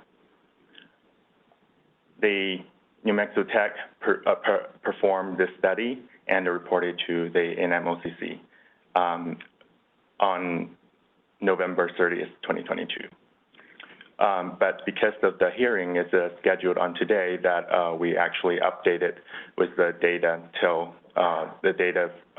the March of 2023. So now I'm going to present the study for the 5-year injection. On this slide, it shows that the boundary of the model that we constructed. So in this red contour, that shows the size of the Red Hill facilities, which is about the size of the model is about 100 times of the size of the Red Hill facility. That you can see the Red Hill number 1 and the Government Outcome number 1 injectors are located in these 2 locations. Dr. Tu, can you identify the slide number, just for the record? On slide number 6. Thank you. And in the model, geologically, that we were simulating the formations that from Lamar, Bell Canyon to Cherry Canyon, and Brushy Canyon, which will be our bedrock, caprock, and storage reservoir, respectively. The AGI number 1 well is perforated and targeting injecting into the Cherry Canyon formation. In the model, the Cherry Canyon formation is subdivided into 5 layers, from layer number 3, to layer number 7 in the later presentation. The dimension of our model is has the Grace number of 429 multiplied by 418 multiplied by 8 layers. That brings it to almost 1.5 million grades in total. The average size of each grade is about 100 square feet. So the model initialization that we have the initial condition of the Cherry Canyon Reservoir set to be 3250 psi in pressure at the Red Hill AGI number 1 location, and the temperature is about 105.2 Fahrenheit degree. The fluid saturation, that the initial saturation, the reservoir is saturated with 100% of water, saline water, with the irreducible water saturation to be 20%. The salinity of the reservoir saline brine is set to be 20,000 ppm. For the entire simulation, we operate the well first from 2018 by the beginning of the AGI number 1 injection. We use the historical injection rate that pulled from the report by Targa as well as on the website of the NMOCD with the roughly 13% of H2S and 87% of CO2. And the average injection rate during this first four years are about 1.2 million standard cubic feet per day. And beyond the year of 2023, that we set the average injection rate to be 1.5 million standard cubic feet per day. That will be the average rate for the past 3 years, past 1 year of injection. And the simulation stopped the inject till at the year 2048, and simulation continues about 30 years after the stop injection for post-injection site care monitoring. Before we proceed, I have 3 points that would like the commissioners to consider and put in mind. Is that first, although that Targa Red Hill AGI number 1 was permitted to inject on the rate of 13 million standard cubic feet per day, but during the injection test that we weren't able to inject exceeds the 6 million standard cubic feet due to the surface pressure limitation, injection pressure limitation. Second of all, that even though it is permitted to inject under 13 million standard cubic feet, the actual injection rate in the past 5 years that never exceeded 2 million standard cubic feet per day. Lastly, the Red Hill number 1 is expected to inject even lower than the rate that was proposed by the time of 2 adjacent wells, the Red Hill number 2 and 3 are completely in a way deeper reservoir solidification information. On this chart, it shows the results of the historical injection. Sorry, like I said, we use. I'm sorry, Dr. Tu, can you back up to that last slide 1 moment? If you could just repeat the last third point that you wanted us to take away, I'd appreciate it. Yes, the last point I'd like to say is that the Targa is currently under development plan of drilling 2 new AGI wells on the pad into a deeper formation. So by the completion of these 2, that we expect the injection through AGI number 1 will be even further less than the simulation as well as what was permitted. Right, thank you, I appreciate that. Thank you. On this chart, slide number 10, it shows the historical injection of the AGI number 1 in the past 5 years. In the green circles that you're showing on this chart are the historical data points that pulled from an NMOCD website. And the dashed green line is the simulated results that we can see that in the past 4 years that we have perfectly matched the exact injection rate from the AGI number 1. And this green line, the blue line that shows the cumulative gas injection. So in the past 5 years, by the time of 2023, that the AGI number 1 injected 22,000 million standard cubic feet of acid gas into Cherry Canyon formation. If we convert it to the mass quantity, those injected by the end of the 4th year, that of a CO2 equivalent to about 33,000 tons and 8,500 pounds of H2S. On this chart, it shows the aerial view of the plume results that at the end of the 4th year. So we can see that on the chart that at the end of the 4th year, we see the color represents the saturation of acid gas plume in Cherry Canyon formation. So what we're seeing is the diameter of this plume is expected to be around 400 feet. And the front of this plume, the closest point of the plume to the government outcome number 1 well is about 3,600 feet, which is about 0.68 mile. Next, that we did the prediction phase of the simulation. So you can see that starting from here, before that was the historical injection. In the prediction phases to complete the 30 years injection, that we used the average injection rate in the past 1 year, which is about 1.5 million standard cubic feet. So we used a similar rate to continue the injection till the year of 2048, that marking the end of a 30 years injection. And on this, similarly on the blue curve, that it shows the cumulative injection from the Red Hill number 1 well will be about 16,000 million standard cubic feet. And also, as I said, that upon the completion of AGI number 2 and 3 in Saluda volume information, that we expect the rates could be even lower than what we simulated. So we're simulating a very conservative or the most extreme scenarios for what could happen.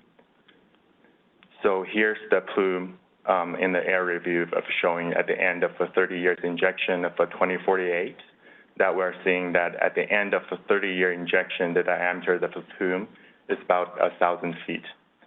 And the closest point of the front of the plume to the government outcome number 1 is about 3,300 feet, which is about a 0.625 mile. Therefore, based on the study that New Mexico Tech conducted, that engineers and geologists from the New Mexico Tech Petroleum Recovery Research Center performed first, we developed a new geologic model to delineate from the updated well tops and the structural features. And second of all, we use this high fidelity reservoir numerical model, conduct a numerical simulation of the first 4 years of the historical injection, besides that, and also the updated prediction for the 30 years total injection to comply with the NMOCC's order. So to conclude, it is found that first of all, the treated acid gas injected through Red Hill number 1 in the past 4 years, the average rate is about 1.2 million standard cubic feet per day, which is less than 10% of what it was permitted, 13 million standard cubic feet per day. And second of all, the distance between the Red Hill number 1 well from the Red Hill number 1 well to government outcome number 1 well is about 38,000 feet. And by the time of January 2023, the front of the plume is estimated to be 3,600 feet away from the government outcome number 1 well, which is 95% of the distance between 2 wells.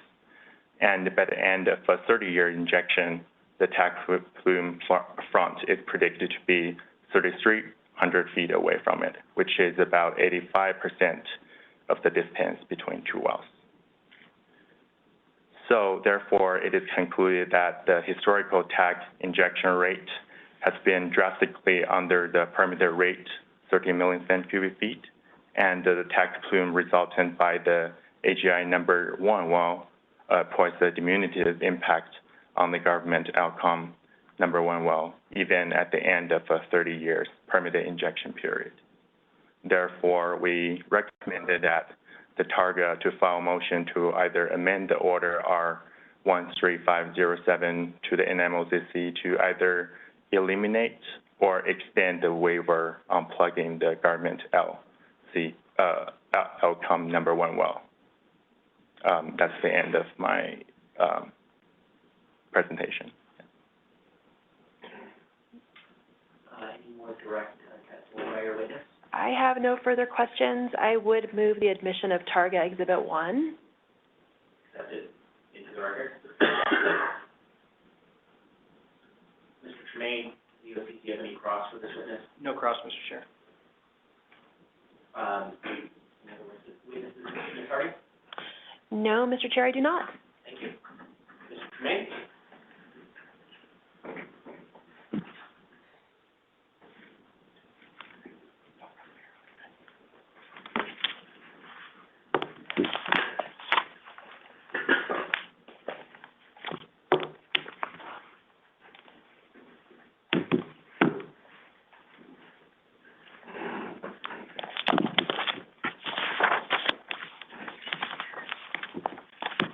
Good morning, Mr. Chair, Commissioners. This is Jesse Tremaine for the Oil Conservation Division. Very briefly, I'd like to address, just summarize OCD's presentation today. As indicated in the pre-hearing statement, the division's focus has primarily been on consideration of the content of the milestone reports, and they have prepared, and Mr. Geber-Michael will testify as to the recommended content for an update to this report, as well as future milestone reports. One, I'll call it an oversight. OCD did not, and in our filing, we did not respond directly to the recommendation of Targa related to removal of the requirement to plug the government LCOM. That was not addressed in the pre-hearing statement, so my apologies for that.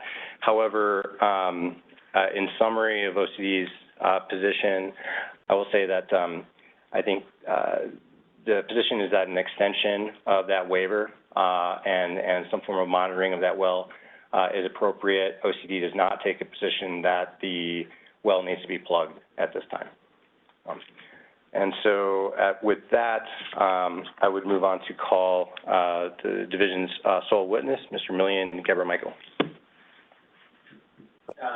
May I ask the court reporter to administer the oath for Mr. Geber-Michael, who is also appearing online?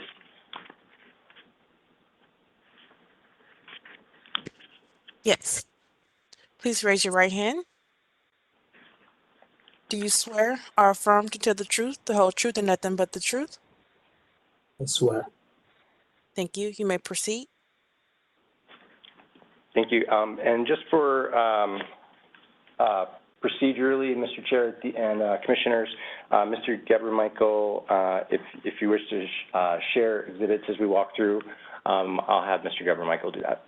Okay. All right. So He is set up to share his screen. thank you. Good morning, Mr. Geber-Michael. Could you please state your name for the record? Good morning. My name is Millian Geber-Michael. And where do you work? I work for the Energy, Minerals, and Natural Resource Department as a part of a group responsible for the oversight, the underground injection control for the Oil Conservation Division. Okay.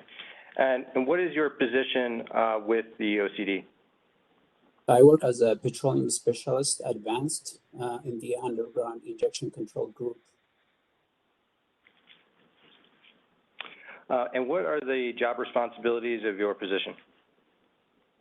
Well, I review technical aspects of UIC permits, provide recommendations to district offices by UIC wells, and then I provide input for process design and rulemaking. Can the commission hear Mr. Geber-Michael? Sort of, but maybe if he spoke a little bit closer to his mic, that would help. Can you hear me now? Yeah, better. Okay, I could repeat what I said in regard to my responsibilities. I review technical aspects of UIC permits and then provide recommendations to the district offices regarding UIC wells, and also provide inputs to process design and rulemaking. Okay.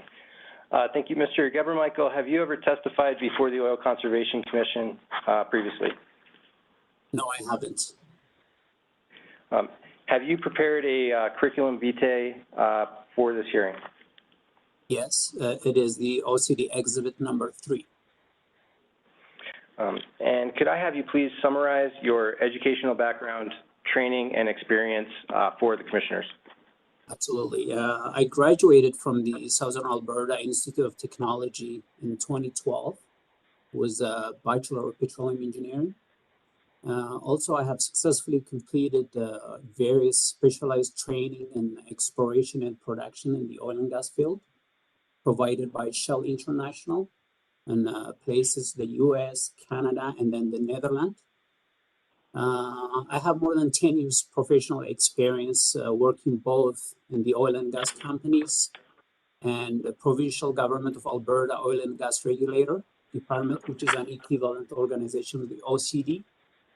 And then currently I'm working for the Energy, Minerals and Natural Resource Department as a part responsible for the oversight of the underground injection control program for the OCD. And then I have 7 years experience with Shell International dealing with production optimization for more than 500 wells, utilizing artificial lift methods and secondary and tertiary recovery methods like water flooding and gas injection. I'm also experienced in the well reservoir facilities and management surveillance work. I have also monitored and mitigated acid gas injection wells and sour gas producing wells, and then made sure that regulatory requirements of mechanical integrity tests of injection wells are adequately met by analyzing subsurface mechanical integrity tests like sonic, temperature, caliber, magnetic flux, and cement bond log. I have also determined the pressure envelope pressure envelope of a well by calculating the maximum annulus surface pressure, utilizing like well tests like the step rate test and then fall-off tests. I have also worked for 3 years with the Alberta Energy Regulator for reserves and then allowables group, dealing with reserve determination, pool delineation, pressure studies, also determining whether an operator is practicing a good production practice. Also, I was imposing maximum rate limitation orders for violations, for instance, in regard with the producing high GOR wells. Currently, for the last 8 months, I'm working for MNRD with the UIC group for the OCD division, reviewing technical aspects of UIC permits, providing recommendations to district offices regarding UIC wells, also provide input for process design and rulemaking. Mr. Chair, at this time, I would move admission of exhibit number 3 and subsequently ask that Mr. Gebremichael be recognized as an expert in the fields of petroleum engineering and underground injection. Are there any objections to Mr. Trini's motion? No objection. Thank you. Mr. Gebremichael, have you reviewed Targa Red Hills #1 milestone report? Yes. And could you please summarize your opinion of that milestone report? Well, Targa has furnished OCD with a very elaborate plume model update and a summary of injection rates over the last 4 years. And did you hold any concerns with the milestone report? Yes, OCD is in the process of implementing new template of recommended milestone report contents and format. And OCD would like to recommend that Targa provide OCD with comprehensive milestone report package as depicted in OCD exhibit #1.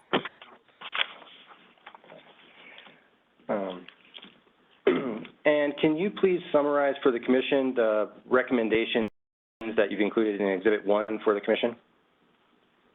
Yes, OCD prepared this comprehensive content package for milestone report for all AGI wells to ensure that well interventions and workover reports conducted to maintain well mechanical integrity, and also the impact of AGI well on offsetting wells that are used to be provided to OCD in a scattered manner. We would like to be presented in a single and in a comprehensive report. At At this time, Mr. Chair, I would move admission of Exhibit 1, and if so admitted, I would ask Mr. Geber-Michael to share Exhibit 1 on the screen. Any objections, Ms. Hardy? No objection. It's admitted. Mr. Geber-Michael, can you please share Exhibit 1 to the screen for the Commission's review? Absolutely.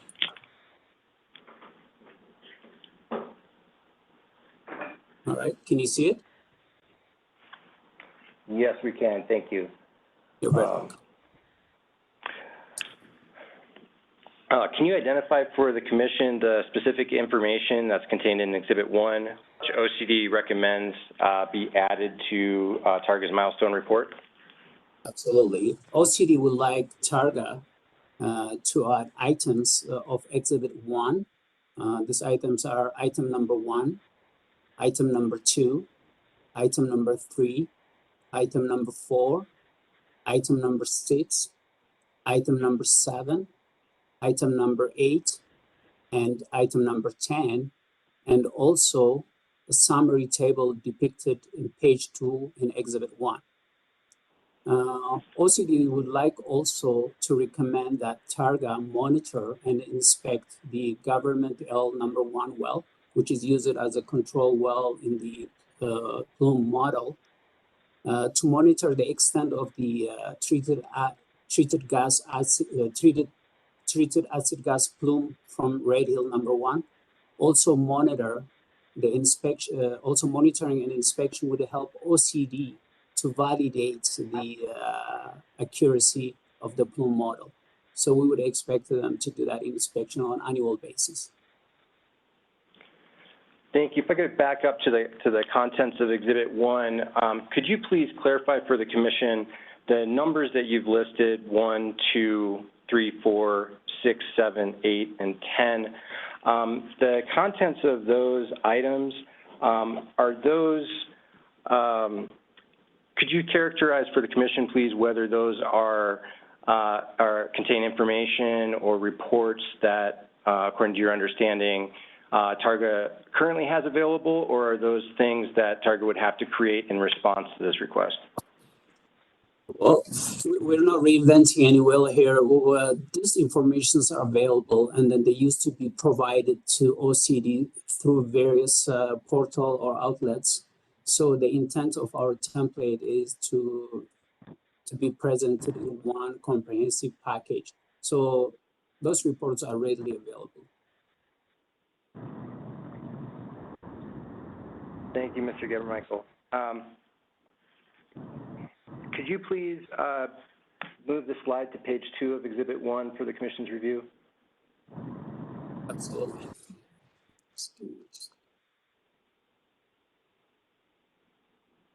All right, can you see Exhibit 2? Back up one, please. That's Exhibit 2. I'm looking for page 2 of Exhibit 1. Yeah.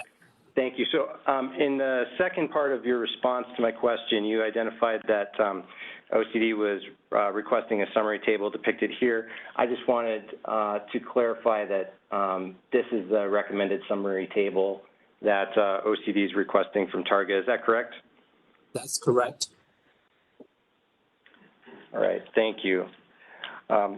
Moving on, Mr. Geber-Michael, does the division have an exhibit depicting AGI well activities within the state of New Mexico?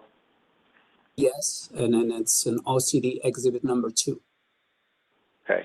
And could you please describe for the Commission the purpose of Exhibit 2? Let me share it with you first. Yeah, the purpose of this exhibit is to show the Commission the number of active AGI wells in the state of New Mexico that are enabling an economic production of sour gas without flaring H2S and venting CO2 in the atmosphere. It's kind of designed to give them a bird's eye view of the AGI wells in the state. Thank you, Mr. Geber-Michael. At this time, Mr. Chair, I would move admission of OCD exhibit number 2. Ms. Hardy, any objections? No objection. Motion granted. And my last question, Mr. Geber-Michael, in your opinion, will inclusion of the items that you referenced in OCD Exhibit 1 into a single comprehensive milestone report and the ongoing monitoring of the government L well for the next reporting period assist in the prevention of any waste or harm to correlative rights? Yes. Thank you. No further questions.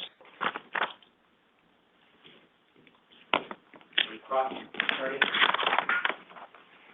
just have a couple of clarification questions. I might not have heard all of the testimony. I just wanted to clarify OCD's recommendation regarding the government L well. Is it that it's continued to be monitored for another 5 years? I just wasn't clear on the recommendation. Well, may I respond to the question? Yes.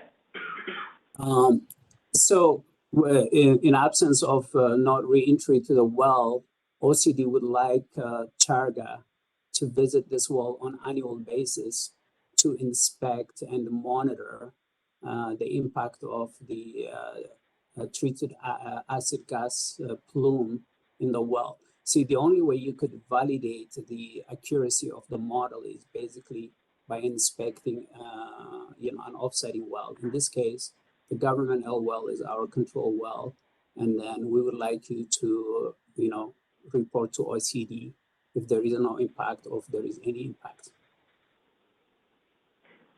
Thank you. And then with respect to the reporting recommendation on Exhibit 1, are those items requested by OCD to be included along with the information targets provided here, or would that be for future reports? No, that's a very good question. We are in the process of implementing this new template, and then we're aware of that. You're not aware of it as well. OCD would appreciate that if we could resubmit this report by including the items recommended. Okay. Thank you. Those were all my questions. Thank you.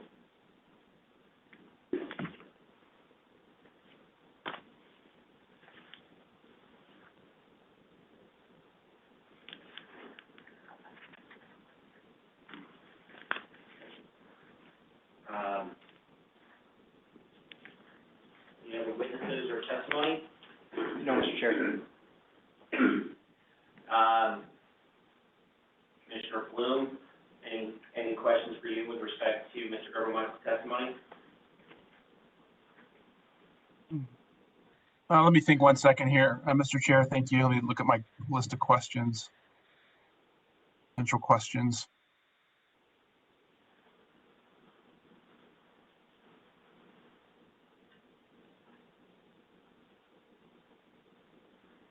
Backing up a bit, and Mr. Gerber-Michael, and I don't know if you're prepared to answer this today, given the lengthy history of these wells, but ultimately what becomes of the government #1 well appears that Charga or past operators were not able to re-enter and plug. What's the long-term outlook here? That will depend on the result of our inspection and monitoring. Depending on those results, if there is any severe impact, and then probably we might, so you're weighing the risk, right? And then we might decide then.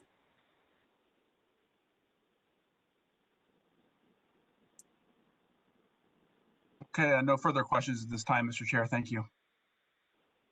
I just had one clarification because I probably wasn't writing it down quickly enough. Mr. Gerber-Michael, can you please, and I think if I understood your response to Ms. Hardy, can you please repeat the items that you would like included from the list on Exhibit 1 with a resubmission of the report they made initially in November and then updated in March, just by number? Yes, absolutely. So these are like items #1, item #2, item number 3, item number 4, item number 6, item number 7, item number 8, and item number 10, and also the summary table depicted in page 2 in Exhibit 1. Here, the summary table is basically, they did present the information in the form of graph, but we would also like it in in a table format. So the whole intention for OCD is to have a one-stop shop for the well, so we can analyze the well's history as a milestone report. So that's the intent from OCD perspective.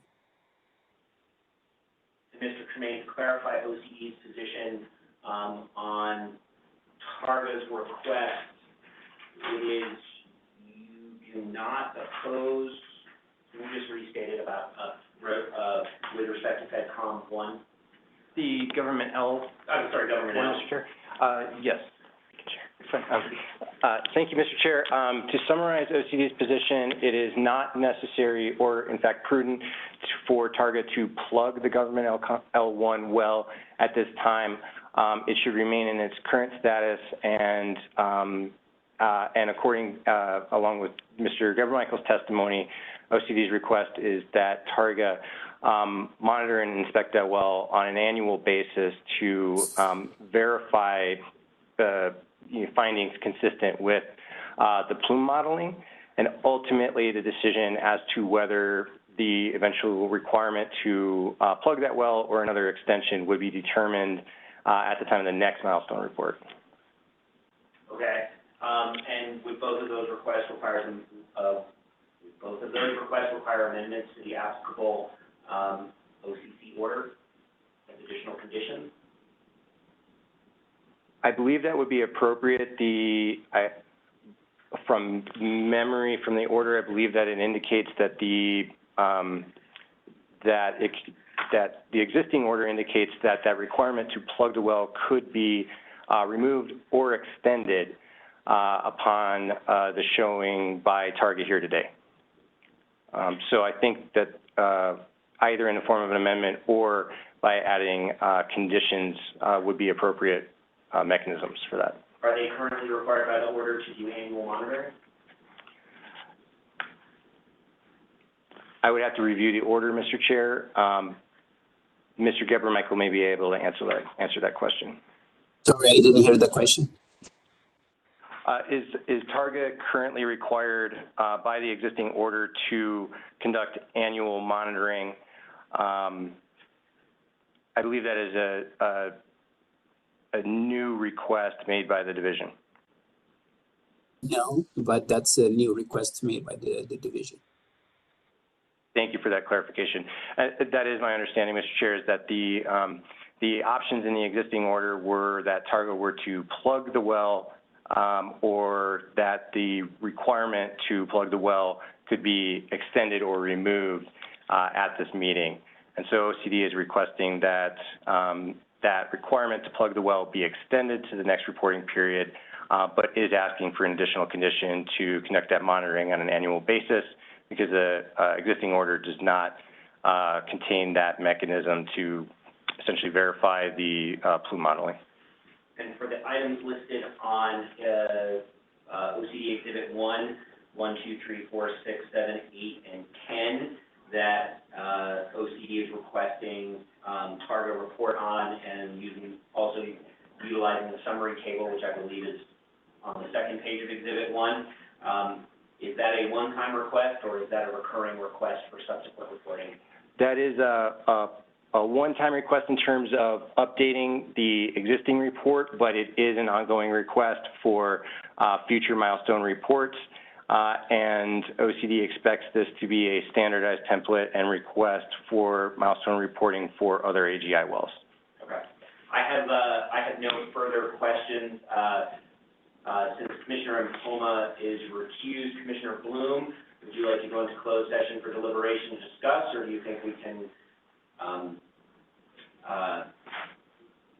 make a decision here? Yes, Mr. Chairman.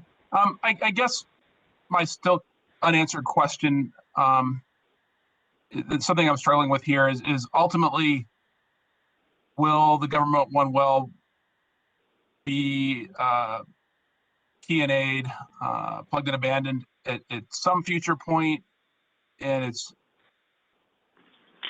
I guess that's my question, is ultimately, is this plugged? And I don't know if that's something that Mr. Gavermichael can address at this time, or Mr. Tremaine. Yeah. Commissioner Bloom, regretfully, I'm not prepared to speak to whether or not Targa actually did re-enter the well at any point. I know that there were concerns in the, as you noted, quite substantial record about the process of re-entering that well. So at this time, I would say if Ms. Hardy is able to answer the question, that's fine. If not, I would suggest that OCD can submit some form of supplemental report detailing or explaining what happened with that well at the time of the last order. And may I? Yes, Ms. Hardy, please. Thank you. I could provide some additional information. The government L well, it's my understanding that it is partially plugged, but it was not able to be completely plugged. And it is operated by another company. It's operated by EOG. So it's not operated by Targa. So that's the status of that well right now.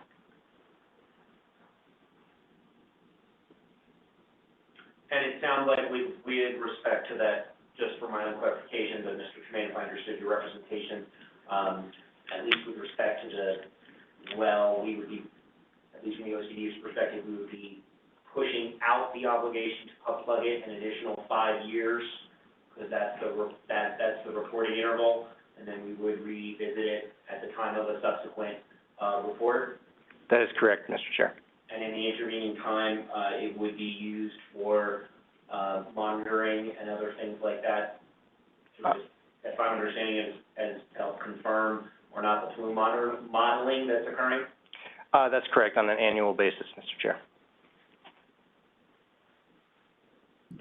A follow-up question then, if you'll permit me, Mr. Chair. Yes, please. So would the plugging of the government number 1 well endanger somehow operations of the Red Hills AGI number 1 Targa's well? I don't understand why that is dependent, why the status of the government number 1 well would be dependent on, or I guess I don't understand why the status of the Red Hills AGI number 1 well will be dependent on whether government number 1 well is dealt with. I can try to explain, Commissioner Bloom, or if you prefer, question could be directed to Mr. Gavermichael, but my understanding is at the time of the initial and the amended orders, there were a number of wells that existed in a previously plugged status in proximity to the Red Hills AGIs. And the concern there at a very general level is that those were not plugged with an acid gas plume in mind. And so there was an initial requirement in the orders to replug those wells. That did not happen to completion to plug the government L well. And so as Mr. Gavermichael indicated in his direct testimony, OCD feels it's prudent to continue using that government L number 1 well as a test well. So the link between the two is that, again, at a very, very high level, if the inspections reveal some indication that the plume has moved that far to the test well, then that would indicate that there was some issue with the modeling and that some considerations with the operation of the Red Hills AGI would need to be reconsidered. Did that answer your question? Mr. Tremaine, yes, thank you. That's helpful. You've painted a better picture for me of the interrelationship between the wells and what we're trying to manage and why we'd be concerned about the plume reaching the government L number 1 well. No further questions. Mr. Bloom, would you like to go into closed session to deliberate on this, or do you think we'd be prepared to kind of make a decision on the request? Mr. Chair, I think we're probably ready to consider motions. I do not believe that we need to go into closed deliberations here. One other, and you know, with the expectation that I think the recommendations I'm hearing from the OCD are that the 5 years more monitoring take place with annual reports, that Targa should resubmit its reports along the lines of the new model that OCD, or template that OCD has developed for AGI wells. That would all seem to make sense to me, and using the new table that was developed as well. So if that's what we're looking at, I don't think we need to deliberate in private. I think that's what we're looking at. Can someone just, hazard of not having the right stuff on the screen, give me the order number that we would be amending? Yes, it would be order R 13507. 13507. And I believe that it is, there are several orders, so there are orders after this one that contained the plugging requirement. It's D, it's 13507D. Yes, so it would be amended. Okay. All right, I think I'll put it together. Commissioner Bloom, I believe you and I are in alignment, but I think the motion is to amend our order number, commission order number R 13507D, to extend the plugging obligation on Government L. Government L 001 COM, for another reporting period, to require annual monitoring of that well, and to require subsequent report submissions to include the information contained in OCD Exhibit 1, page 1, 1, 2, 3, 4, 6, 7, 8, and 10, and to be reported in the manner on the template provided in OCD Exhibit 1, page 2, and that should be for all previously submitted reports and any future reports.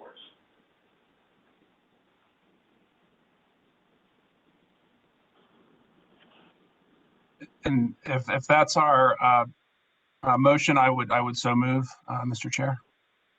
Okay, I second. It's just the two of us who are voting. Let the record reflect that the motion is approved and the order will be so amended. Thank you. Thank you, everyone. We have one more, well, we actually have two more matters on the docket, but they concern the same things. I'm going to, unless parties would like something different, I appreciate we've been here for a while, but we're going to give another 15-minute breaks for folks to stretch out and go again. I am also happy to provide a lunch break, but I think we can wrap things up today. I'm just looking out at the crowd and my fellow commissioners. We good to keep moving through? Let me check with my witnesses. Mr. Chair, Okay. I would need a lunch break today. Either now at 11:30 or at noon. Why don't we, since we concluded the case and wrap this up, why don't we take a lunch break now, and can we resume at 12:30? Does that work for you, Commissioner Bloom, or thereabouts? Absolutely, I appreciate that. Thank you, Mr. Chair. Okay, we'll be back. Thank you. Thank you. I'm going to million, but I think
Mr. Chair, can you hear me okay?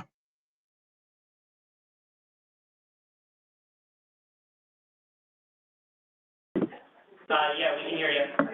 Thank you. We're just gathering back. We'll pick up shortly.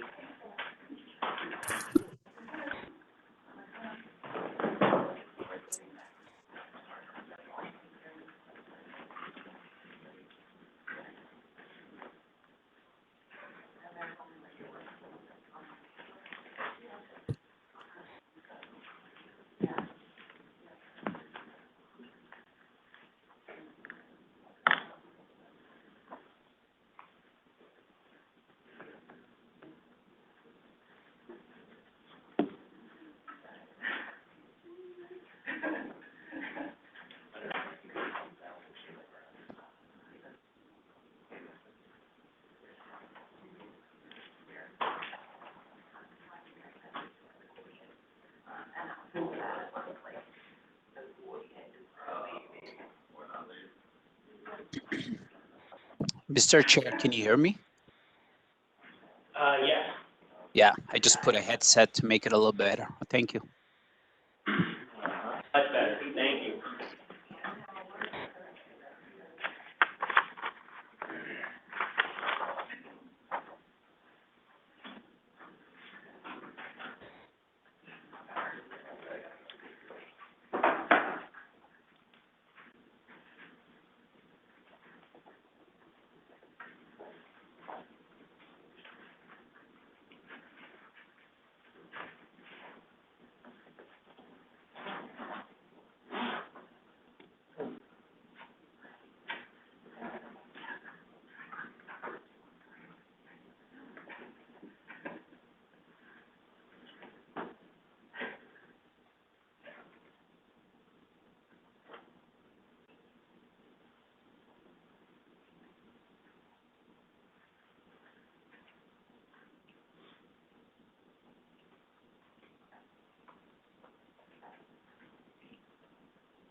Just a quick check. We're going to resume here. We're going to actually deal with cases 23294 and case 23464, which are related. And actually, despite their placement on the agenda, I think we should actually just sort of hear them jointly. And 23464 first, and 23294 sort of second, because it's kind of a logical conclusion depending on how we act on 23464. Looking at counsel for Salt Creek, counsel for OCD, and Ameredev, all of whom filed appearances. Are your witnesses present and available so we can begin? Yes, they are. Thank you. Yes, for OCD, Mr. Chair, Mr. Geber-Michael is again attending by WebEx. And I understand there are no witnesses for Ameredev. That's correct. Although I would like to make a brief statement on the record if possible. Thank you.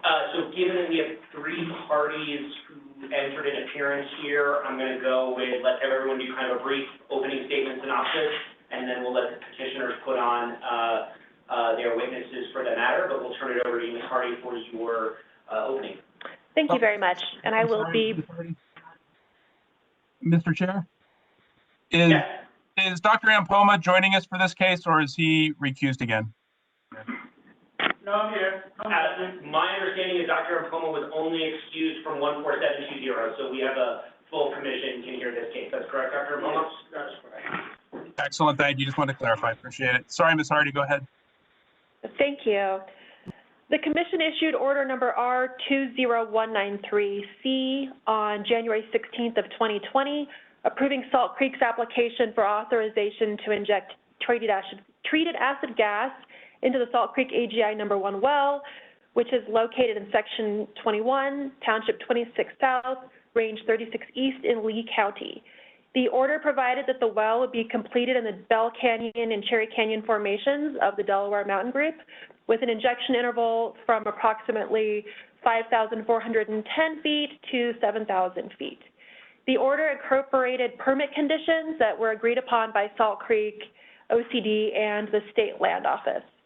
On December 28, 2020, the Commission issued order number R20913D, extending the deadline for Salt Creek to commence injection until December 28, 2022.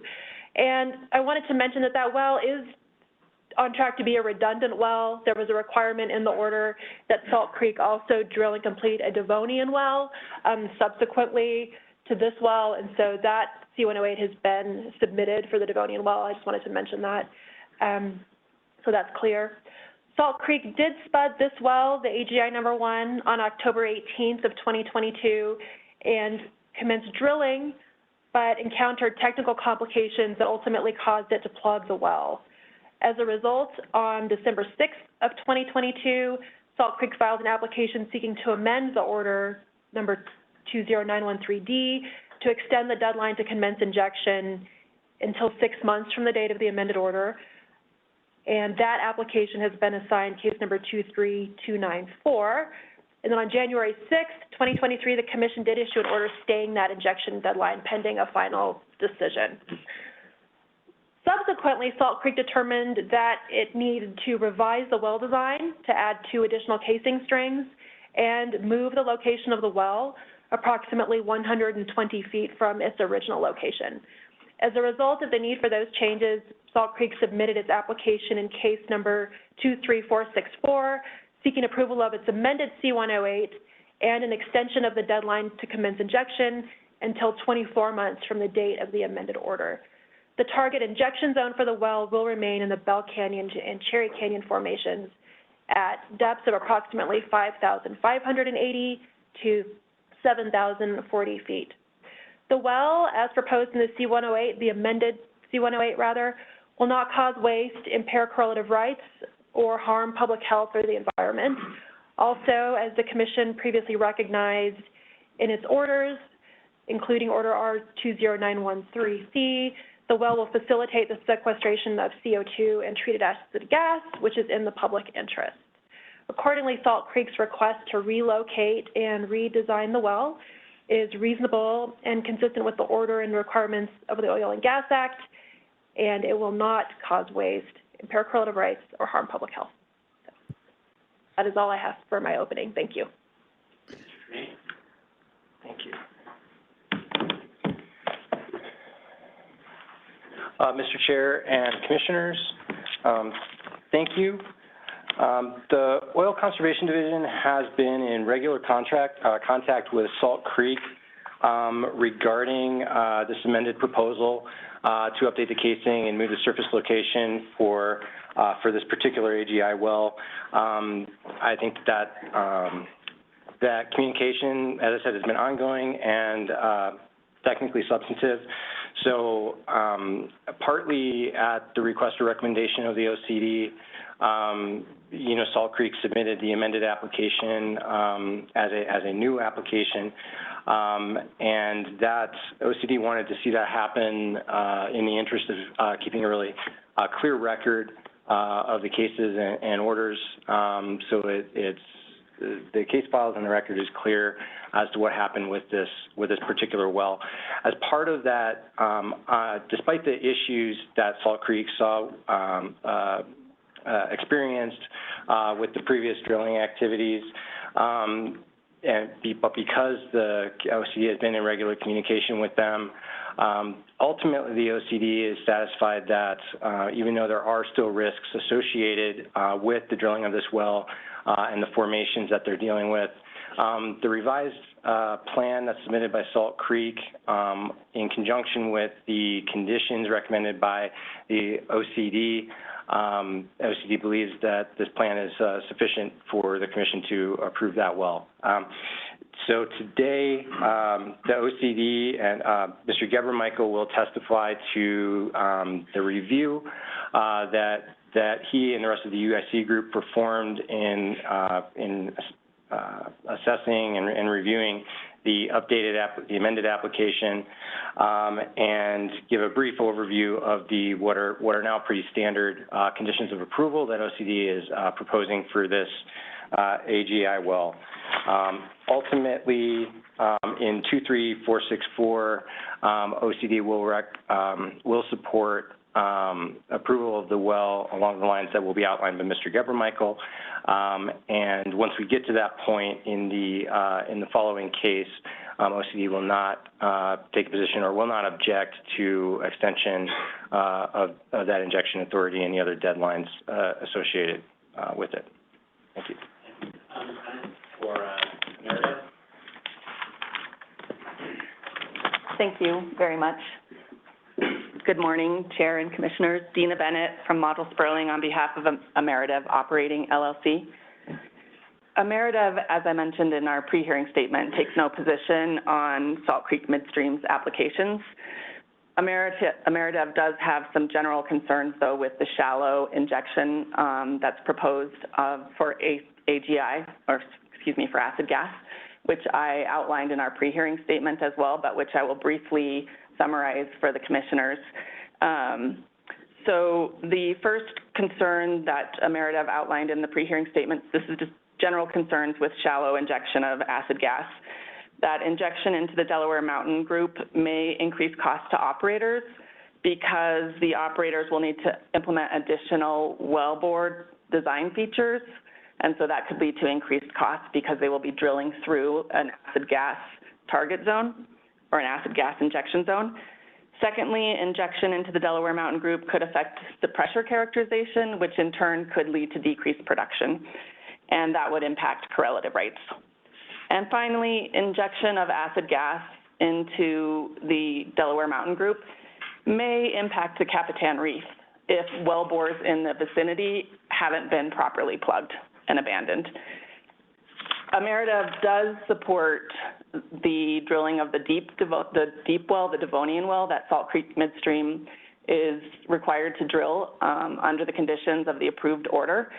And in our pre-hearing stated, we noted that, in fact, Ameredev would appreciate or support expediting the requirements in that order to get the deeper well online and injection started quicker. And Ameredev also supports the conditions that OCD imposed or the OCC imposed on the original order. And it's my understanding, and it seems like it's everyone's understanding today, that those conditions will be if approved, those conditions will remain in effect in terms of the timing for drilling and injection into the Devonian well and the concomitant requirement to cease injections into the DMG well, leaving that well as a redundant well. Thank you again for the ability to be here, and I appreciate your time.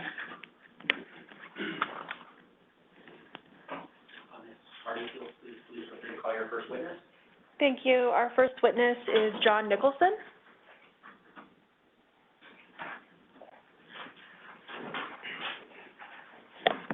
And if I might ask the court reporter to swear in the witness.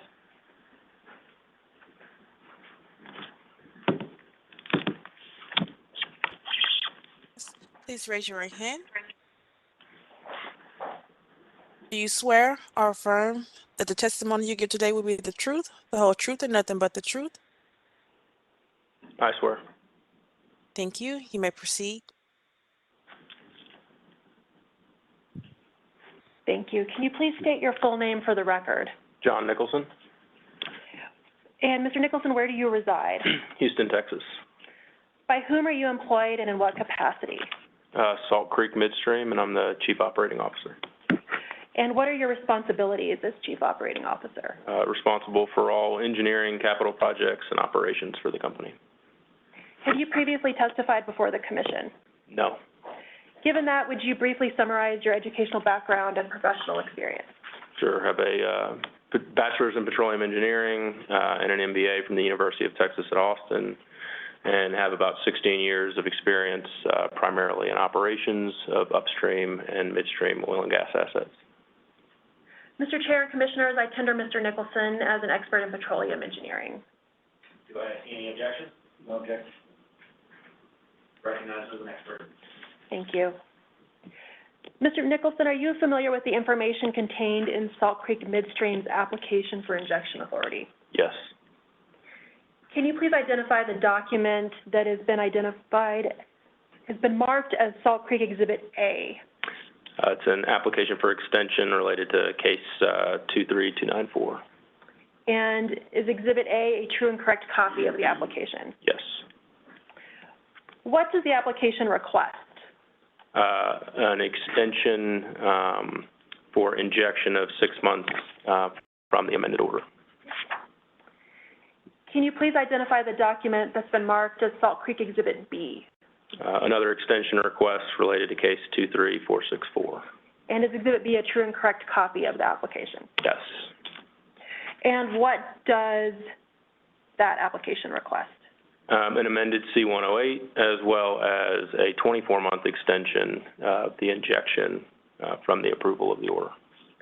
And is Salt Creek's amended C-108 attached to that hearing application? Yes. Who prepared the amended C-108? GLX. And was that David White at GLX? David White at GLX, yes. Will Mr. White also testify? Yes. And was the amended C-108 prepared at Salt Creek's direction? Yes. Can you please briefly summarize the changes in the amended C-108 from a high level? Yes, so it's primarily a change in wellbore design to kind of compensate for the issues that we saw in the first well. So we're requesting an additional 2 strings, as well as a 120-foot relocation of the wellbore.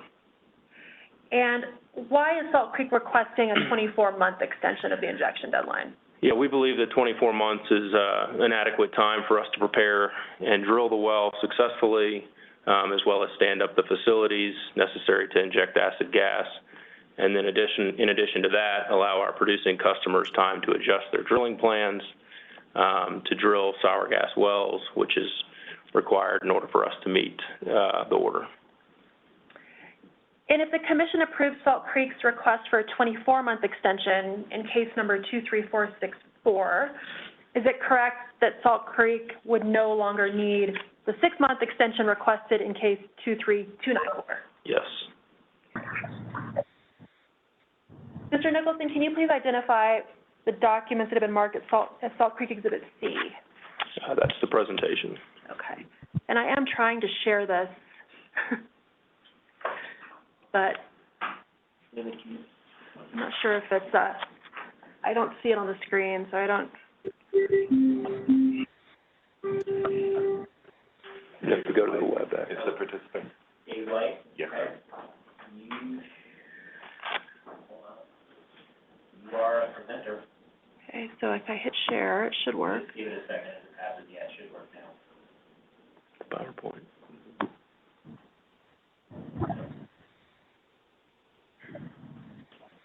There we go. Okay, and how do I make it?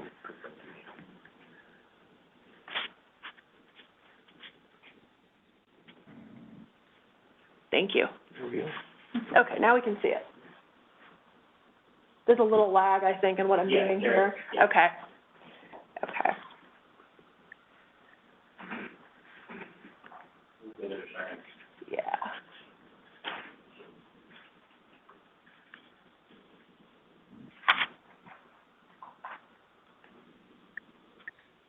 Well, can you tell me who prepared the PowerPoint presentation? GLX and Salt Creek. Okay. And are you familiar with the content of the presentation? Yes. I think there's still a lag. See if you go down the slide. There we go. There it is now. There we go. Okay.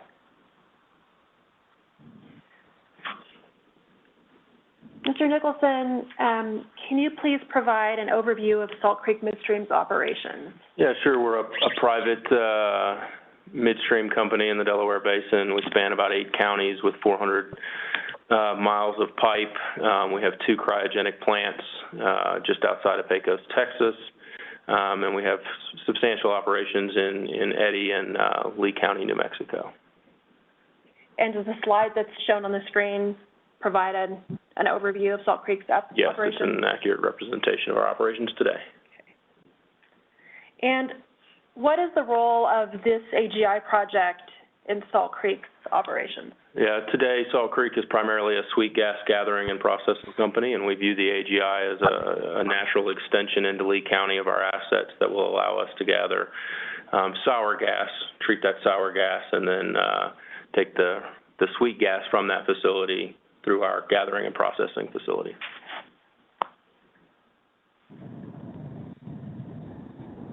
And can you provide a summary of the history of this AGI well? Sure. So we spud AGI-1 in late October. While drilling the production interval, we experienced unstable hole just below the surface casing, as well as significant losses in the Capitan Reef. While we were trying to run production casing became stuck. After multiple attempts to retrieve that casing, we ultimately decided, with OCD's support in mid-November, to plug AGI-1 and sidetrack the well. We completed the plugging operation in early December and subsequently sidetracked the well. During drilling operations of Sidetrack 1, we experienced the same unstable hole just below the surface casing, as well as more losses in the Capitan Reef. This time, the drill string became stuck, and again, with OCD's support, we agreed to plug the well. Plugging operations were complete in late December, and then throughout January, we consulted with the OCD on a update to the well design that we thought would put those 2 challenging areas behind pipe, and we submitted that in February. Submitted the amended 108 in February, C-108 in February. And has Salt Creek worked with OCD to address these issues throughout the time period that you were drilling this well? Yes. Has Salt Creek submitted its C-108 for the Devonian well? Yes, we submitted it prior to spudding the DMG well. And is Salt Creek planning to proceed to drill and complete that well? Yes. Has Salt Creek remained in compliance with the requirements of Order 20913D? Yes. Have you reviewed the permit conditions that OCD has submitted in this case? Yes, I have. And does Salt Creek agree to those conditions? Yes, we do. In your opinion, will granting Salt Creek's application prevent waste and protect correlative rights? Yes. And will it also protect human health and the environment? Yes, it will. I have no further questions for Mr. Nicholson. I would request the admission of Salt Creek Exhibits A, B, and C. And Exhibit B includes the amended C-108. No objection. Exhibits are admitted. Thank you. And you have cross? We do not have cross, Mr. Chair. I just had one clarifying question. I'll look to my other commissioners first. Commissioner Bloom or Commissioner Poma, do you have any questions? No, Mr. Chair. A quick one. So you said the new well location thing, the new well location is going to be about 120 feet. Correct. Away from the current well. So my question. Well, I'm sorry, we can't hear. Just leave it to that one. Can you hear me now? Yes, sir. Thank you.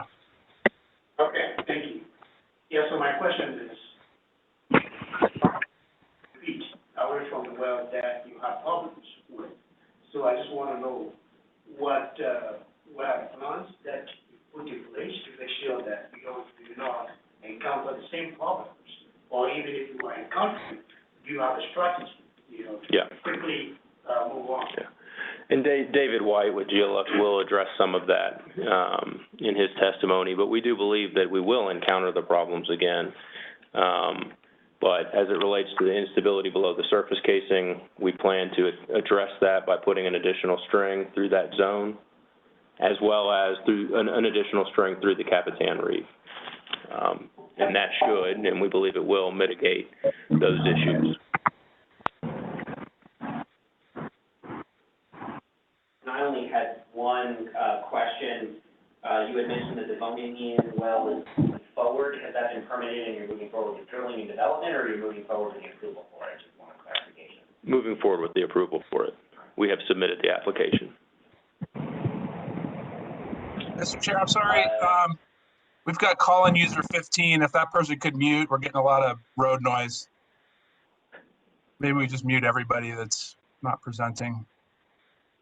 Possible. I just took care of that. Thank you. The only one are commissioners or people who are just in no audio mode. Okay.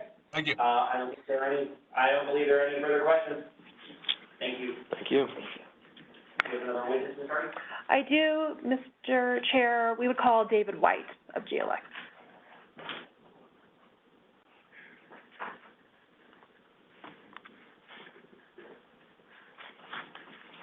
May I ask the court reporter to administer an oath for Mr. White?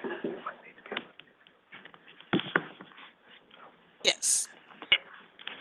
Please raise your right hand. Do you swear or affirm that the testimony you give today will be the truth, the whole truth, and nothing but the truth? I do. Thank you. You may proceed. Thank you. Can you please state your full name for the record? David Allen White, And where do you reside? Albuquerque, New Mexico. By whom are you employed and in what capacity? Geolex Incorporated. I am a senior geologist and vice president. Are you familiar with the matters addressed in Salt Creek's application? I am. Have you previously testified at a commission hearing? I have. Can you briefly summarize your educational background and experience? I received my bachelor's degree, Bachelor of Science in Earth and Planetary Sciences from the University of Tennessee. I did my master's work, a Master of Science at the University of New Mexico. I'm sorry, could you say the last part again? Just summarize your educational background and professional experience. And I've been working with Geolex, which is an environmental consulting firm that has really developed a specialty in acid gas injection well design since 2018, where we've focused on permitting and regulatory compliance, design and construction of acid gas wells, as well as addressing environmental, complex environmental matters. Mr. Chair and Commissioners, I would request that Mr. White be recognized as an expert in petroleum geology. And any objections? No objections. Mr. White's recognized as an expert. Thank you. Mr. White, I have put up a slide that summarizes Salt Creek's request. Can you please summarize those, please? Yeah, and I think the prior witness, John, also gave a good introduction into what the specific request it was, and that being that Salt Creek is requesting amendment of existing commission orders 20913C and D as it applies for first permission to redesign Salt Creek AGI number 1 to specifically address downhole issues and challenges that were faced while Salt Creek was trying to drill via the original design. Second, to authorize or provide approval for relocation of the new well or the next attempt at that AGI well to a different position on the facility property, such that it makes sense from a facility design standpoint, centralizing AGI operations in one location, as well as giving the ability to be separated from the existing plugged well, which we'll talk about. And then finally, approval of a 24-month extension to that resultant permit to allow time to prepare for drilling, actually drilling and completing that well, and commercializing and readying the facility. Can you please describe the facility and the well locations? Sure. So the facility in question is in southern Lee County, New Mexico. And both the gas processing, gas treatment operations, and Salt Creek AGI number 1 are located in Section 21, approximately 7.5 miles southwest of JAL. So that would be Section 21, Township 26 South, Range 36 East. The original drilling location, which we'll see in the next slide here, specifically where it is on kind of the northern margin of the facility, and we'll see the new location. If you can advance the slide one, you'll see the relationship of the orange well icon showing the as-drilled location and then where we are proposing the new location to be. All of this will remain within the bounds of the Salt Creek facility property, and won't result in any infrastructure moving outside of that facility, which is fenced and secured.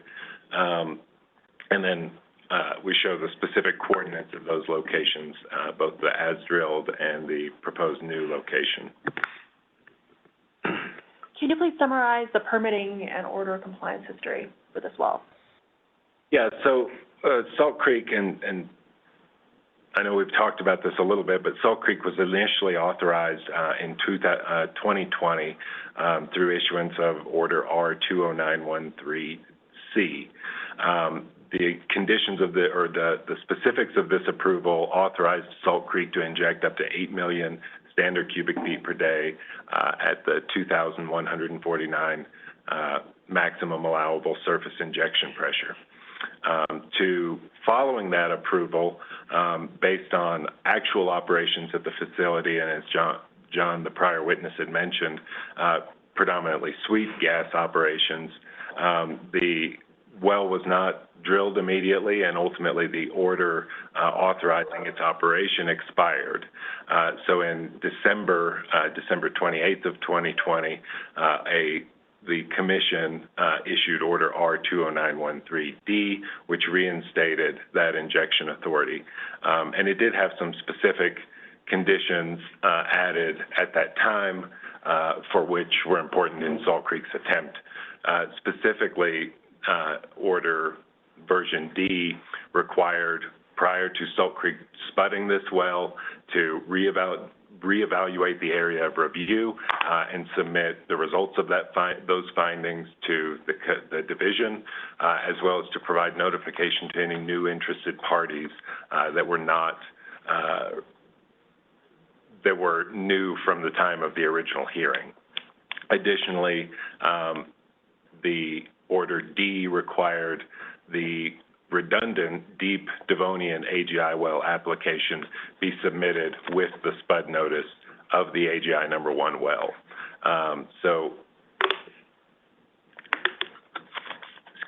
To summarize, with respect to planning and execution of operations to drill AGI 1, Salt Creek has remained compliant with all actions required to date in those respective orders.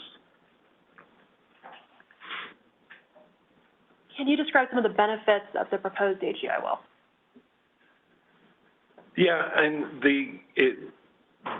in general, the project has great environmental benefit in that while it may be motivated, or these projects may have a lot of benefit in their ability to handle H2S, hydrogen sulfide in a safe manner, they also handle and dispose of a lot of carbon dioxide, which ultimately is a great environmental benefit to these types of projects.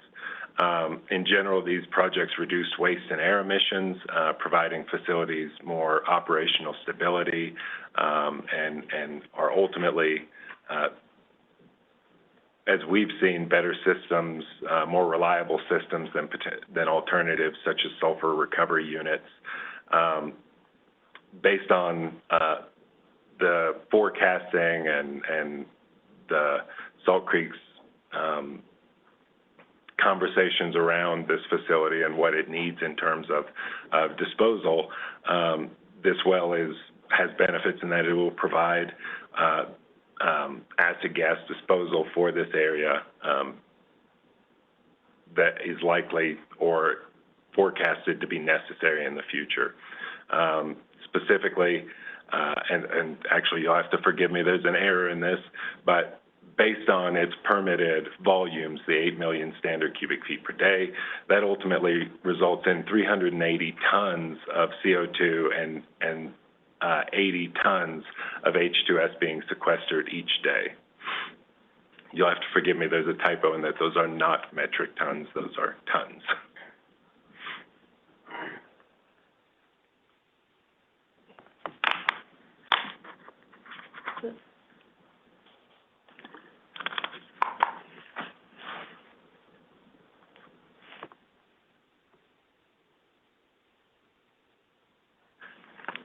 Okay. We're trying to go to the next slide. There we go. That's right. Yeah, okay. Can you please discuss the drilling operations, consultation with OCD, and the well's current status? Absolutely. And so in one of the first slides, we had kind of a breakdown of the history of drilling AGI number 1. But just to kind of reiterate that again, Salt Creek AGI number 1 was spudded on October 18th, 2022.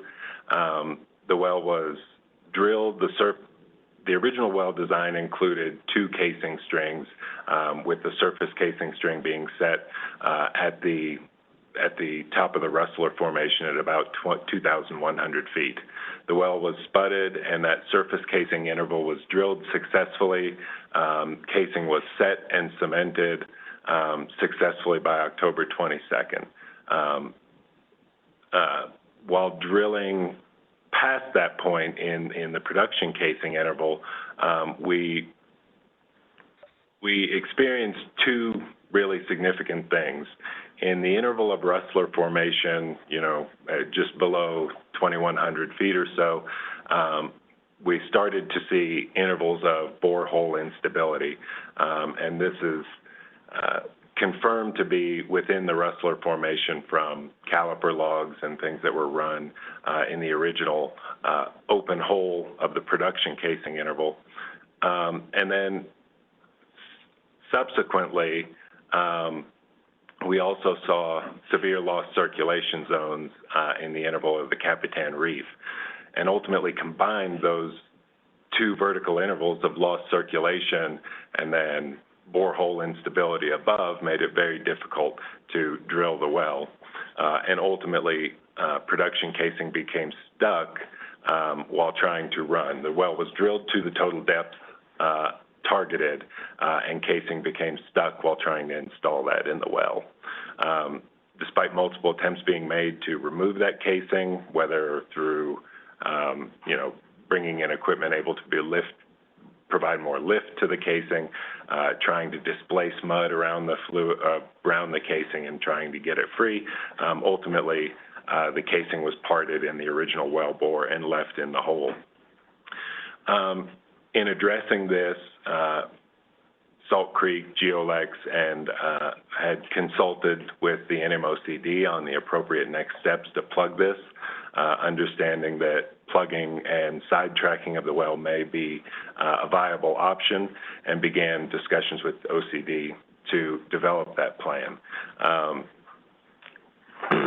And so after those consultations, plugging of the borehole was approved. A plan was submitted via C-103, and plugging of the borehole was approved on November 16th. An important part of those plugging plans is that these operations were to be completed with utilizing corrosion-resistant cement slurries. because of the nature of this being an acid gas injection well. So as you can see in the table on this slide, which summarizes generally the plugging operations that were completed, much of that across the lower well section or wellbore section was done so with corrosion-resistant slurries.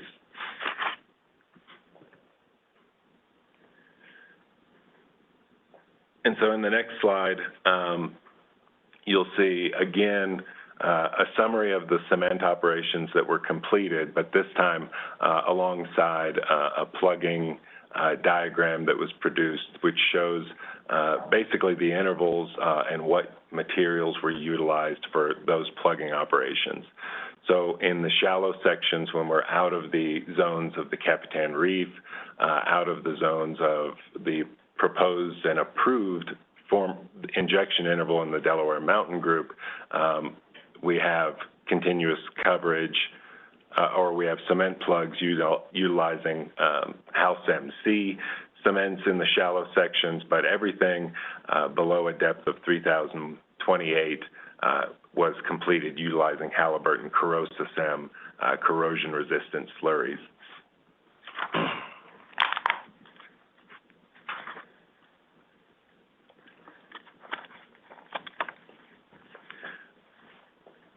So in this slide, following, in doing that, as we've stated before, Salt Creek has maintained discussions with the division to make sure an appropriate plan and operations are completed successfully. And so after the initial plugging of the wellbore, the original wellbore which had casing lost in it, stuck casing lost in it, the approved plugging plan was carried out utilizing corrosion-resistant cements, and then OCD was consulted again to essentially verify that the plan had been conducted successfully prior to considering Salt Creek's subsequent request to sidetrack the well. So in this slide, you can see the proposed sidetrack diagram, which began in December of 2022, reaching a measured depth of 5,111 feet on December 17th. However, the combined, as John had mentioned earlier, the prior witness, the combined hazards of wellbore instability above and lost circulation ultimately resulted in the drill string becoming stuck while drilling the sidetrack. So, you know, this was done ultimately, or what the operations that Salt Creek were attempting prior to getting the drill string becoming stuck were to proactively cement the intervals of loss, and ultimately the conditions above and with wellbore instability and lost circulation resulted in sticking of the drill string during those cementing operations. So the drill string was hydrostatically stuck and cemented in place. Slide 14, can you describe the proposed redesign of the well? Actually, if you can back up, I'm sorry, I forgot one thing. Apologies with the information that's provided on here. It's just small, I missed a bit. So once the drill string was cemented in place, obviously Salt Creek recognized that the sidetrack wellbore was not going to be something that was salvageable either. So again, reached out and consulted with NMOCD, UIC technical staff to assure an appropriate plugging plan is in place. So following that, the drill string was cut off and plugging operations in a similar fashion using corrosion-resistant cements were utilized to plug the sidetrack wellbore. Now let's talk about the redesign of the well. So with the conditions that were experienced at this location, obviously it is made it very challenging to drill and complete the AGI #1 well as proposed or as originally approved. However, Salt Creek is still of the opinion that for handling H2S and CO2 at this facility, an AGI well is the most preferable and safest handling method. The use of these types of wells increases the safety and reliability of operations, has the environmental benefits we've discussed previously, and ultimately results in significant volumes of CO2 and H2S being disposed of. But ultimately, Salt Creek has realized that for a well like this in this location, there needs to be some physical changes to the well in order to make drilling and completion operations successful.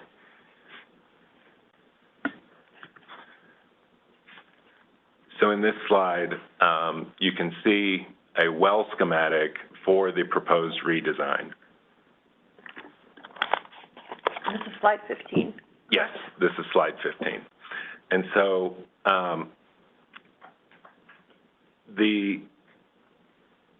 what Salt Creek is specifically requesting is the addition of 2 casing strings, which do not augment the 2 existing strings in any way, but rather add 2 larger casing strings to the design that will serve the same or allow for the physical isolation of the 2 intervals in which hazards were encountered.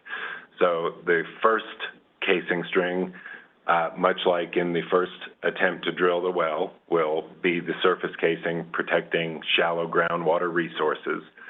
The first intermediate casing string, the 13 3/8 inch casing string that's shown here, will extend to an approximate depth of 3,100 feet and physically isolate the intervals where wellbore stability issues were encountered.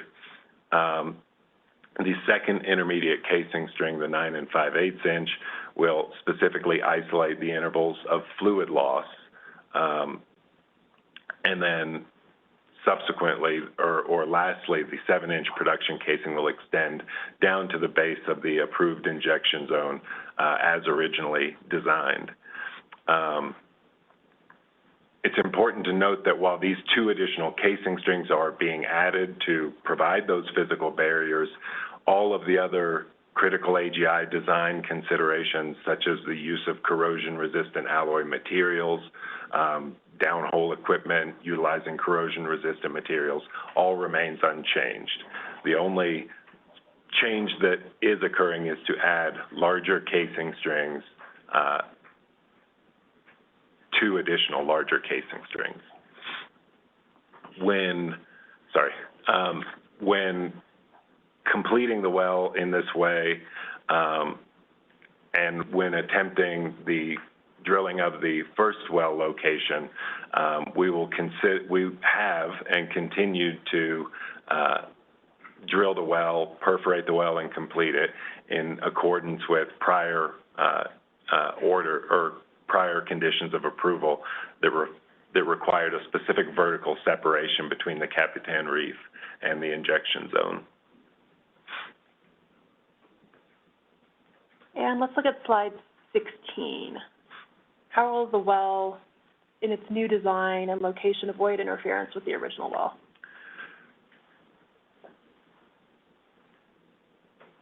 So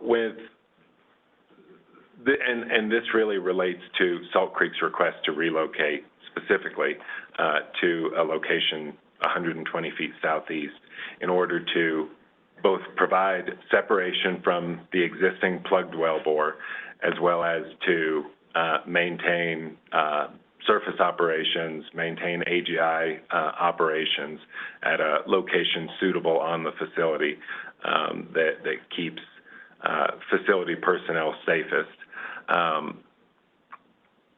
So the proposed well location southeast of the existing well provides Salt Creek that, and that all AGI processes can be organized on the property, and the length of any associated lines can be minimized. Because there is a plugged wellbore with a plugged sidetrack in close proximity, Salt Creek and drilling at the new location will conduct anti-collision surveys and utilize directional tools to make sure that the position of the new well with respect to the old well and the separation from those two wells are maintained. And so as it's been expressed by the OCD and the importance of preserving the well records with respect to this project, in maintaining those accurate records, we wouldn't expect any revision of the Salt Creek AGI #1 well.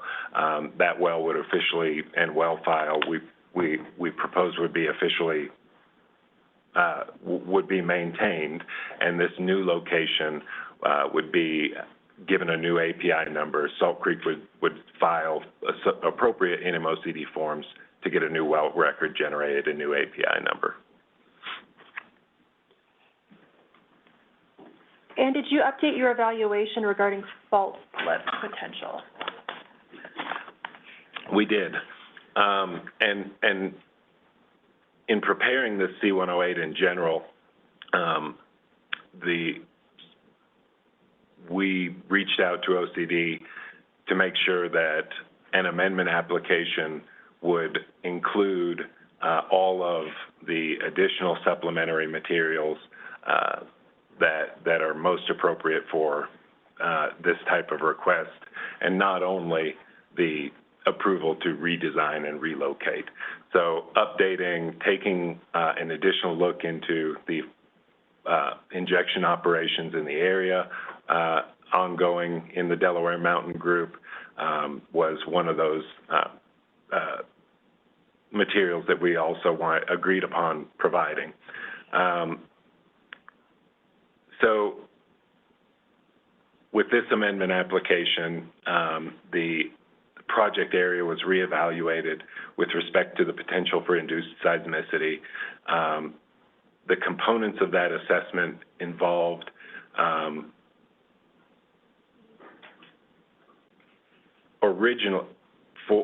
for this particular assessment for the amendment application, it was foundationally based on review of seismic survey data that was completed in 2019 and 2020 for the original permit. This evaluation of the subsurface was utilized to construct the fault slip probability model, the structures in the area, and ultimately simulations were ran to assess fault slip probability risk based on the current wells operating.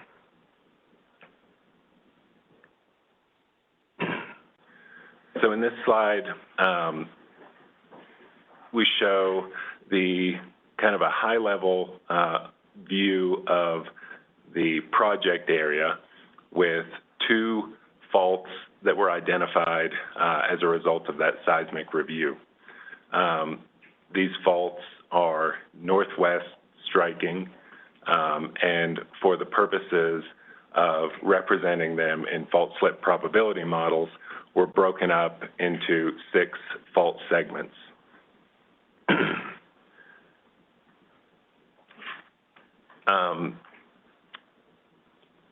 Also shown in this map are the injection wells that are authorized or active within the Delaware Mountain Group in this area.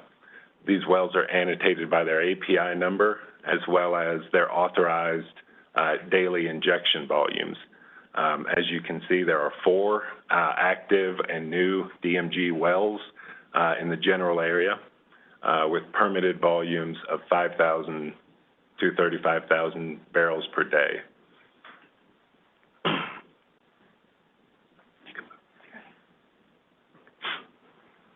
Can you describe the model input and the simulation conditions that you use?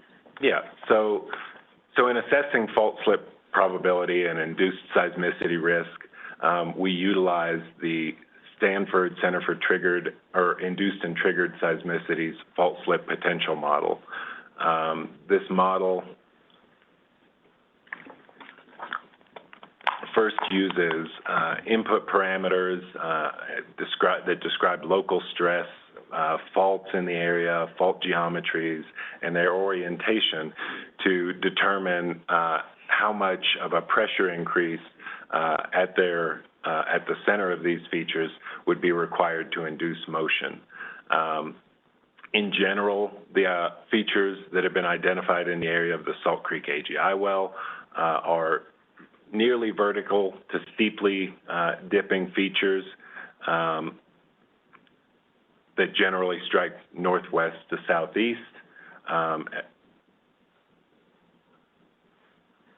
And the two, if you take taking a look at the two tables to the right, we summarize the model input parameters that we utilized for the fault slip probability assessment, as well as all of the wells and specific key details about those wells and their operation.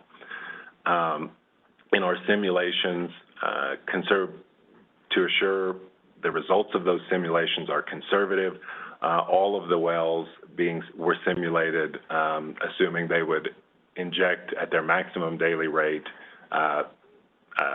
day in and day out. What conditions were required to induce fault slip? So as I mentioned in the previous slide, from information and details about local stress conditions and fault geometries, the first step that the FSP model takes is utilizing those parameters and determining what pressure increase in PSI would be required to induce motion along those features.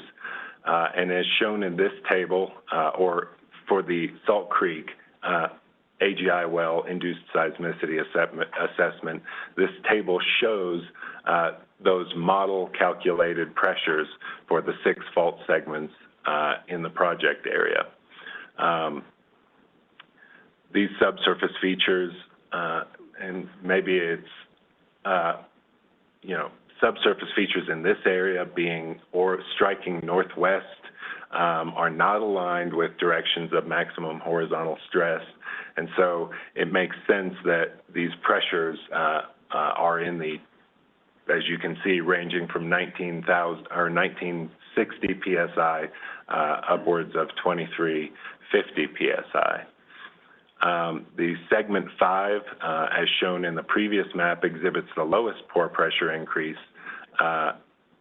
required to induce slip, but ultimately it's anticipated that this threshold is still significantly higher than what the current makeup of injection wells in the area would produce.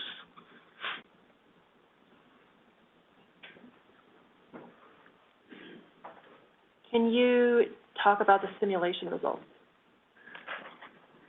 Yeah, so the next step in the model, or using the fault slip potential model, is to conduct a hydrologic simulation where the operation of those wells in the project area is simulated in order to predict what type of pressure influence they will have. And the results of that hydrologic model are shown in the various panels A and B in this slide, slide 21. And after 30 years of simulated injection, the fault slip potential model estimates for pressure increase along the midpoint of faults ranges between 44 and 93 PSI. Each of those fault segments, the pressure conditions at their midpoints is shown in the 6 trends in panel B, and then ultimately the pressure map is shown in panel A. In general, the results of the hydrologic model and their comparison to the pressures required to induce slip, the injection of these 6 wells as permitted in this conservative simulation of them operating at their maximum pressures, ultimately what the model predicts as being the actual pressures pressure increase falls significantly short of what the geomechanics of this model determination would suggest would be required to induce slip. These results ranging from, sorry, it's on the next slide, from about 44 PSI to 93 represents about 2 to 4% of the pressure required to induce slip.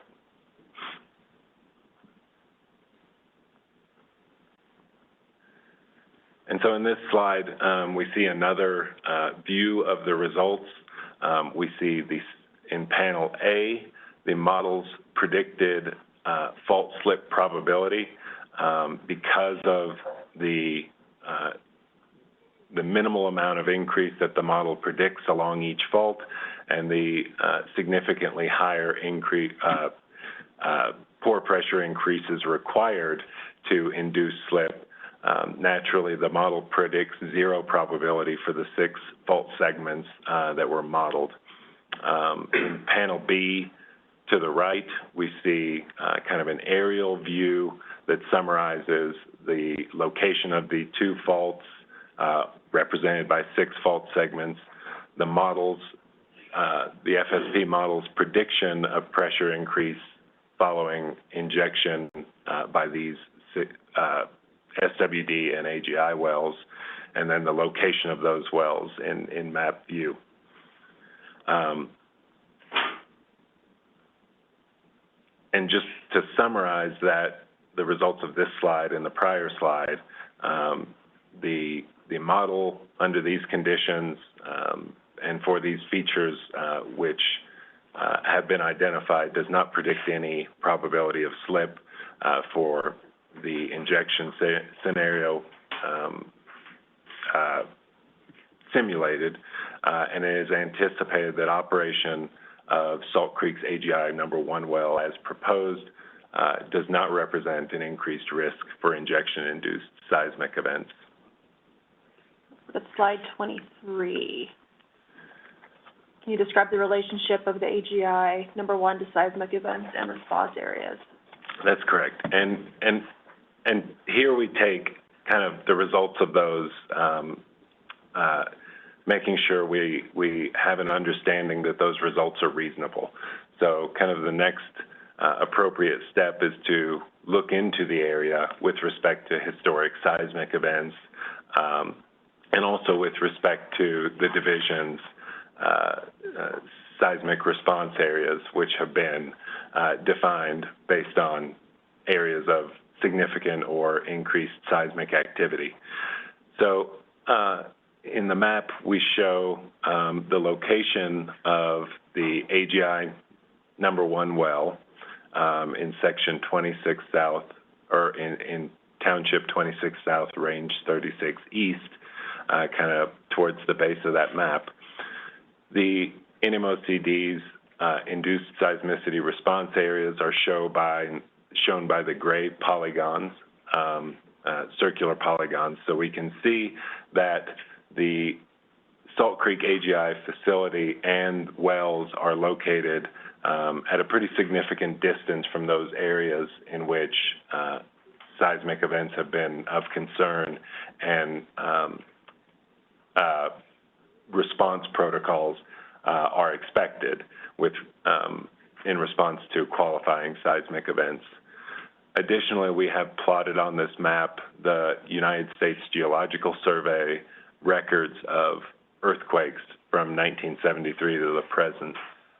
So we can see that not only does the AGI #1 location and the Salt Creek facility not exist or is not located near areas of problematic or near the seismic response areas, but also does not exhibit any history of repeated seismic events. And what did you conclude as a result of your fault slip analysis? That based on the current authorized or active Delaware Mountain Group injection operations in the area and the results of our investigation of faults in the area, that the operation of those wells as proposed and as permitted, will not produce induced seismic events or elevate the risk for induced seismic events in this area. Let's look at slide 24, which talks about the area of review. Did you update the area of review for this well? We did. We updated the area of review, or reinvestigated the area of review to understand operations in the area, to identify new operators or new interested parties who may not have been contacted in the original application or notified in the original application, as they were not interested parties. And this map summarizes kind of the 1 mile area of review for the Salt Creek AGI number 1 location that is proposed. Within that 1 mile space, there are 58 wells, 22 of which are active, 14 are permitted, and 22 are plugged.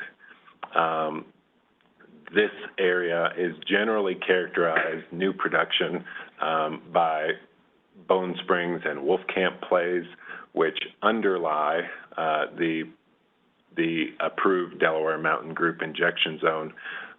But the area does have some marginal Tansel, Queen, shallower, marginal production from shallow wells.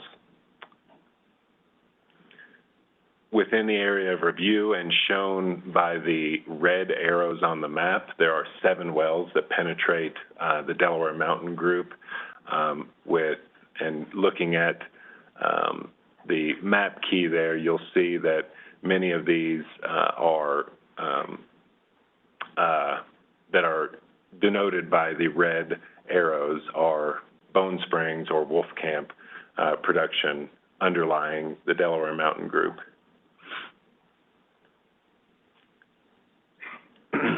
And have you reviewed AmeriDub's pre-hearing statement? I have. And have additional producing wells been permitted in the area of review since Salt Creek's application was initially heard? Yes, there are additional Bone Springs and Wolfcamp permits that have been approved.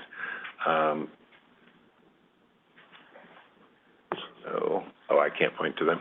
So and we can discuss them. So generally, a lot of the oil new shown in this map, many of those are new permits for producing wells in the area, with the exception of the cluster to the southwest corner of Section 21, and then some of those just across the section line in Section 27. In your opinion, will the proposed AGI well have any impact on wells within this area of review that penetrate the injection interval? So from work we've completed in the past with respect to these proposed operations being that were included in the original C-108 application, part of that investigation involved running some volumetric modeling based on the proposed operation of this well and our understanding of the reservoir properties in this area. And looking back on those results,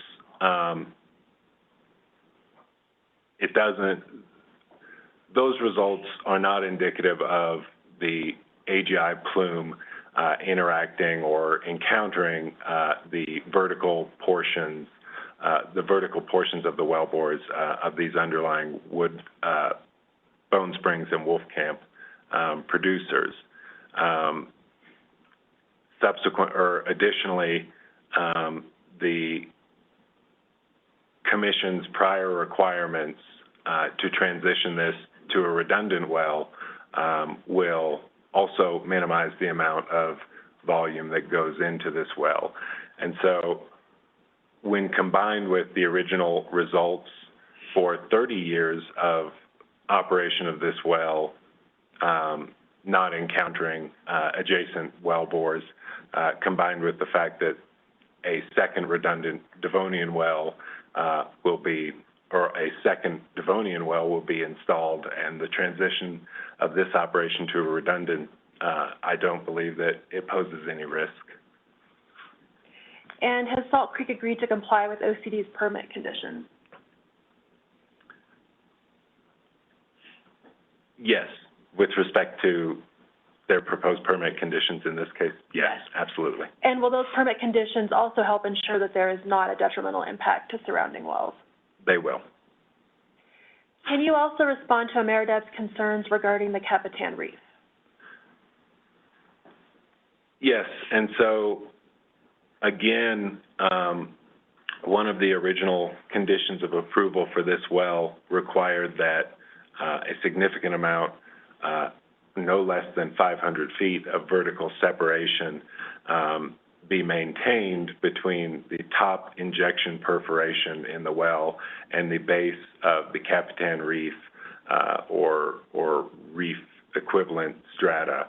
And so when drilling the original AGI #1 well, prior to having to plug and abandon those well bores, the well was drilled to total depth, and Salt Creek and OCD discussed the results of those logs to identify those critical intervals where the base of the Capitan Reef is, where the first perforation could be.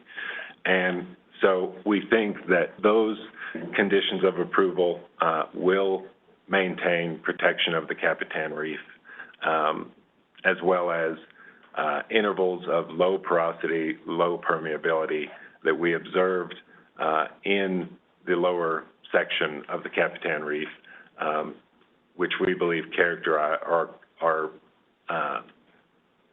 represent 4 reef strata, 4 reef sediments that are generally low permeability and low porosity. And based on your experience and understanding, has the initial well been appropriately plugged? Yes, I believe it has. And the original wellbore and sidetrack wellbore. These operations were completed, with the input of the division. These plugging operations utilized corrosion-resistant slurries that were appropriate for this and appropriate for isolating the Delaware Mountain Group injection reservoir where corrosive conditions may develop. And these operations were completed, to provide as much coverage behind and within behind casing in the well, as well as in the wellbore. So yes, I believe they are adequate. And will the plugging of the initial well and the sidetrack ensure that there is not communication between the injection interval and the Capitan Reef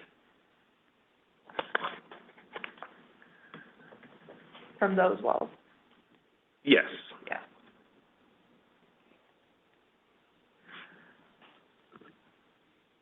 Look at slide 25. Did you also update the land and surface ownership information? Yes, in addition to looking, reevaluating oil and gas operations and injection operations in the project area, Salt Creek and through work completed by the Scheffler Energy Group, reevaluated Lee County land records to make sure all surface owners and interested parties were identified, such that they could be provided notice and copies of the application notice of hearing.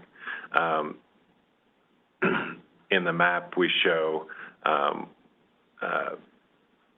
utilizing polygons within the 1 mile area of review, state and private lands where operators and leases or federal and state leases are located, and then in the formal C-108 application for which these slides are representing, the all of the notification documents, and proofs of deliveries. Well, the notification documents are included in the C-108 application, drafts of those, and then the proof of delivery have been submitted for exhibits today. And let's look at those exhibits for a moment. Are those documents included in Exhibit D?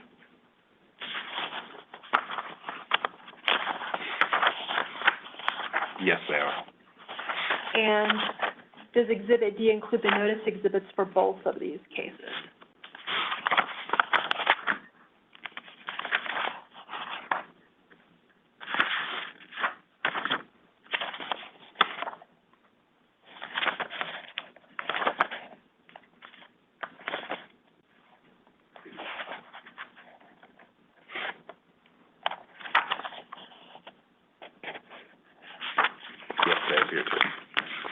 Based on those exhibits, was notice provided to all affected parties? Yes. Okay. Let's look next at slide 26. Can you please summarize Salt Creek's amendment application?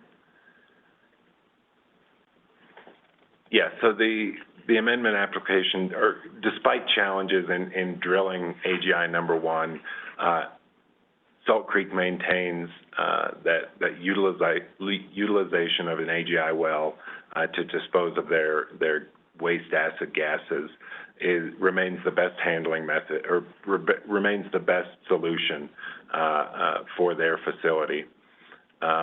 Summarizing, the attempts to drill the well, drilling operations began in October 2022. However, subsurface conditions, by way of lost circulation and wellbore instability, resulted in the need to plug and abandon the original well location.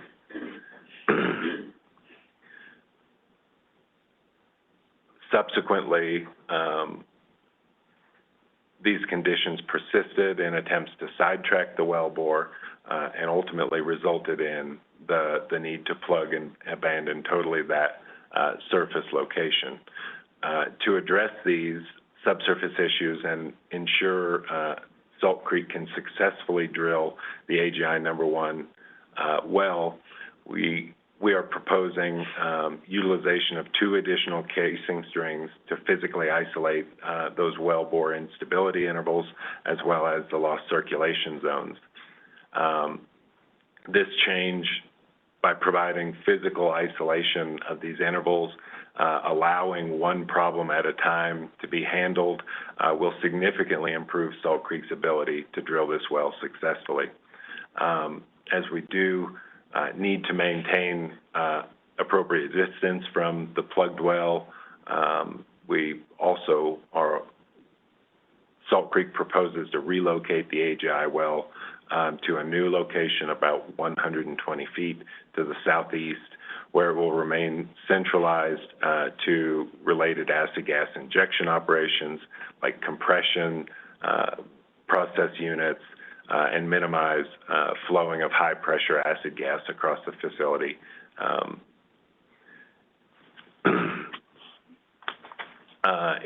In planning to drill and complete AGI number 1, as we had discussed before, Salt Creek has remained compliant from a regulatory perspective, and the conditions of approval in the prior commission orders.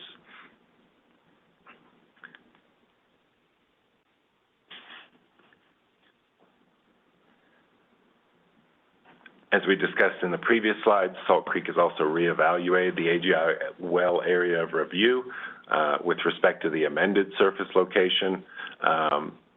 This includes evaluation of the wells that are in place, which are approved, and then have also reevaluated land records to assure all interested parties have been identified and provided notice of the hearing and notice of the application, and also reevaluated induced seismicity risk in the area based on the current landscape of injection operations in the Delaware Mountain Group.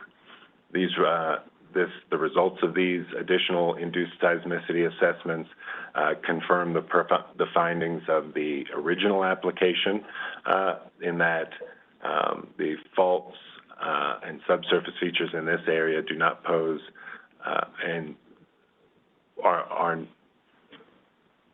do not pose an increased risk for injection-induced slip based on the injection simulation presented, which includes saltwater disposal wells as well as the proposed AGI well.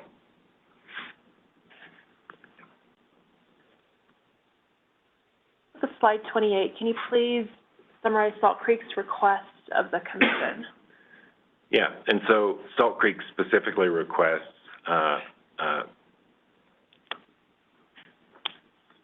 amendment of the NMOCC order R20913 in order to provide them the ability to successfully drill and complete the Salt Creek AGI-1 well. The first specific request is approval to redesign to revise the well design to incorporate 2 additional casing strings, which will physically isolate the intervals of borehole instability and lost circulation that were encountered. Salt Creek also requests approval to relocate the AGI number 1 well to a new surface location within the existing plant property. To preserve regulatory records, this new location will be a new C-101 application for permit to drill will be submitted to assign a new API number and generate a new well file. This location will also allow the operations and the design of the surface facility domain to continue to allow for safe AGI operations on the facility. And finally, Salt Creek is requesting approval to the deadline to commence injection through AGI-1 until 24 months from the approval date of this application, which will allow them sufficient time to acquire the necessary AGI materials, conduct drilling and completion, and commercialize the facility. In your opinion, will granting Salt Creek's application protect correlative rights, prevent waste, and protect human health and the environment? I do. I have no further questions for Mr. White. I would move the admission of Salt Creek Exhibit D, including Exhibits D1 through D3. Any objections? No objection. Mr. Tremaine, do you have a cross? I do not.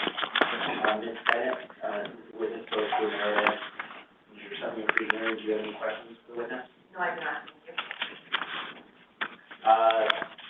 Commissioner Ngoma, Commissioner Bloom, any questions?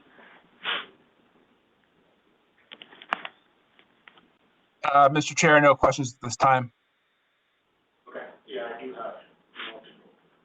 So the first question is, what was the hazard assessment that was done on the well, that was not successful?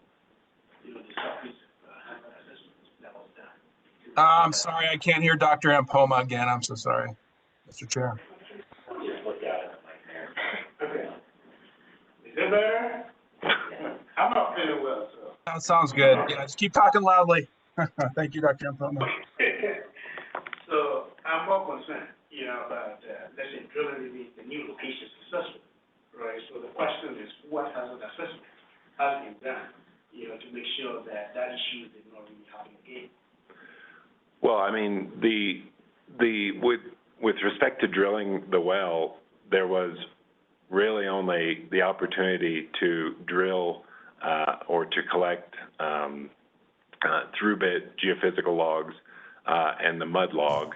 And so ultimately, those, downhole measurements were, led us to looking at, okay, here's what caliper logs look like, here's what we were experiencing in lost zones, and materials that were,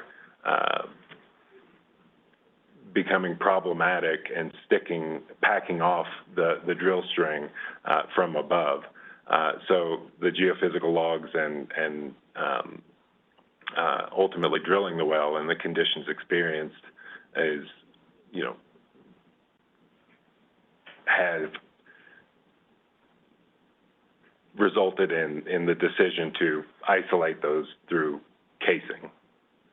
So are you saying that you did analysis looking at the geophysical logs from the nearby wells in designing this particular well, or is it data that you're going to collect from this particular well?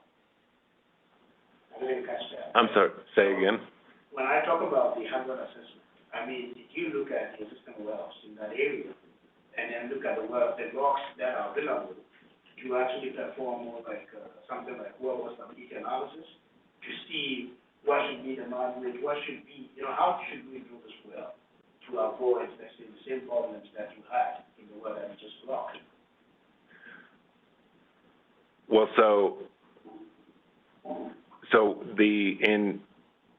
in drilling the well, there was a mud program developed with respect to, or with service providers and mud service providers with respect to, prior to drilling this well, the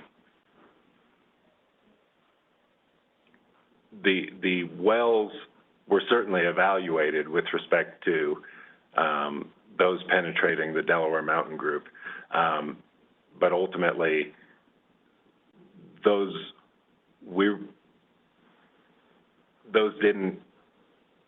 we relied on the input from mud companies, mud engineers, whom drill in this area to design the mud program. So are you saying that the problem that you encountered is first of this kind, like no one has drilled in this area that encountered similar problems? Well, I don't know if I would say it's new, but I think it's on, in this particular location, it was something where fluids were being lost in the lower section, and sticking was occurring from above based on what we see in terms of the way the caliper log looked. So then the question will be, what are the lessons learned?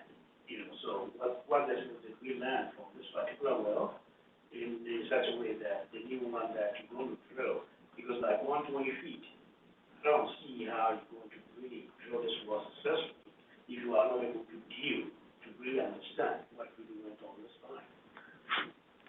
And I agree. I think we expect that those hazards that we encountered will still be there if we're at a location 120 feet. But ultimately, and that is the motivation for the design request. Dealing with them is isolating them. So you've done a great job on the new design where you have two intermediate cases, which is probably above what's required. So you're really dealing with the well, but what about the formation?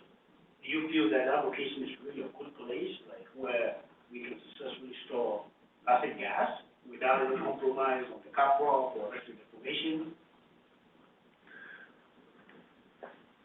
So yeah, based on, after drilling this well, we expect that, and in the original application in 2019 and 2020, we expect that, the reservoir displays characteristics suitable for that, both in terms of storage as well as the observation of what we see as four-reef tight, low porosity, low permeability sediments that can contain acid gas.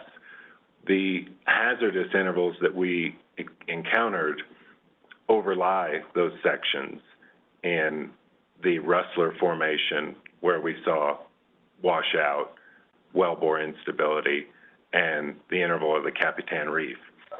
Those hazardous zones that we saw are significantly separated from the Delaware Mountain Group injection zone, which we anticipate the top perforation being at about 5,500 feet. So you're saying that there is enough separation, so in terms of from where you are encountering these problems to the injection zone, what is the interval? So the interval of what we presume to be wellbore instability was beginning right under the surface casing in the Rustler Formation at about 2,100 feet. Caliper logs kind of seem to indicate a couple hundred feet of pretty significant issue there.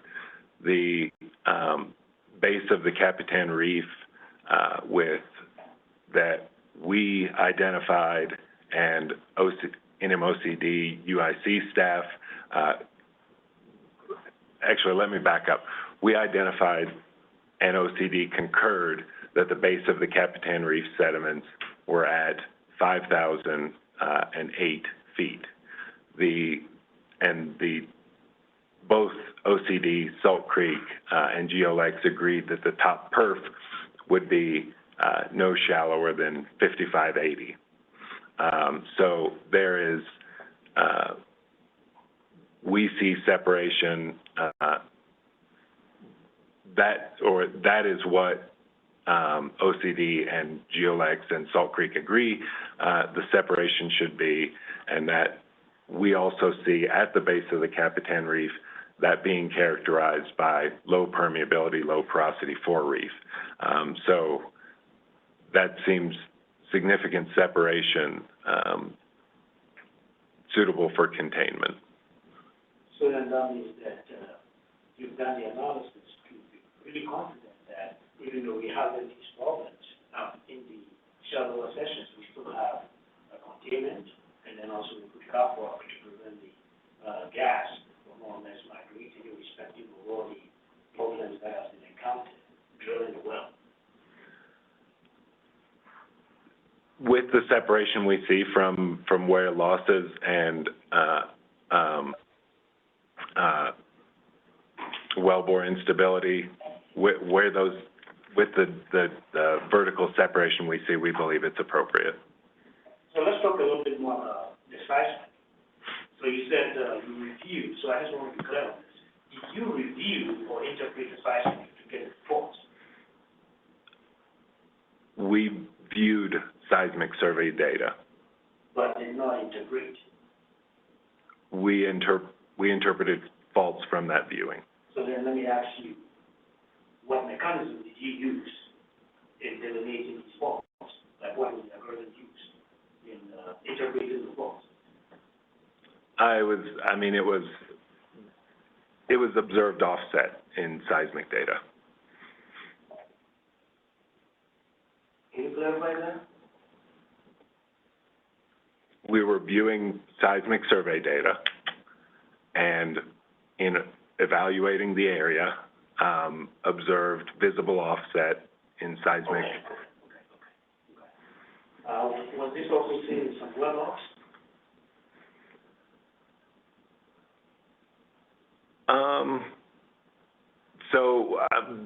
Where these features were observed, was 3 miles to the east and northeast of the project area. So I don't recall seeing it in well logs, or being clearly identified in structural mapping.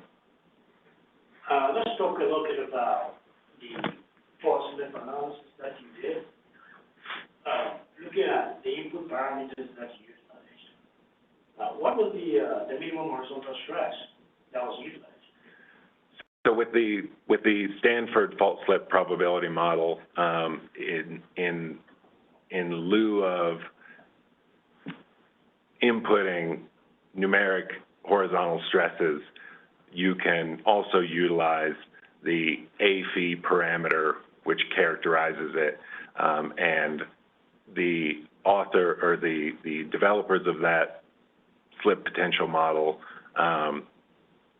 have worked the Permian Basin in order to inform what AFI parameters are appropriate for characterizing characterizing the state of stress in different portions. So for this one, the AFE parameter utilized was 0.6. And is that equal more or less to the fracture pressure gradient too?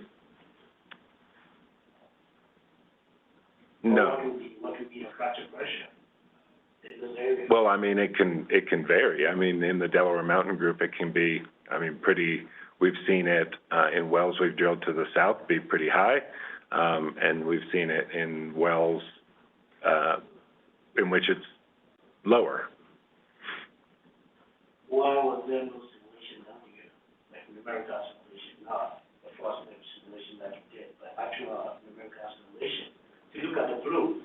So I saw that you use 1 mile radius for your area of review, right? But in actual sense, for us to be able to know the impact of the plume, or let's say the plume migration, the pressure buildup and all of that, definitely numerical simulation should be utilized. And that can more or less set the baseline for your 5-year review period as well. That's correct. And I think, I mean, ultimately, one of the things that to note is this is, you know, has an approved order from 2020 in which the expectations for what we do now in new AGI well applications were not the same. And certainly, you know, that was one of the reasons for focusing on or making sure we reach out to OCD prior to preparing this amendment and abbreviated application so that those, what is expected is provided. So now I get that clear. So then, what information are we going to get from this particular well, aside the standard well logs? Are we going to get any core data to also help with relative time experiments to be able to fully calibrate our models that we intend to do in the future? Yes, so in the approval of the original well, you know, the plan as described in the C-108 was to conduct and collect all of the data that we typically do for AGI wells that we typically are requested for by the OCD and the commissioners. So we would expect that a revised location would include those things such as FMI logs or collection of sidewall cores, things like that that are typical of AGI approvals. Okay. So my last question would be on the consent that we they had. Okay. So don't you believe that if OCD continues to give permits in the Sherry Canyon, which is very shallow, don't you feel that once we start the injection of acid gas into this formation, it's going to be very difficult to drill through those formations to get the pneumonia, which should be more or less the ultimate aquifer that we should be targeting now?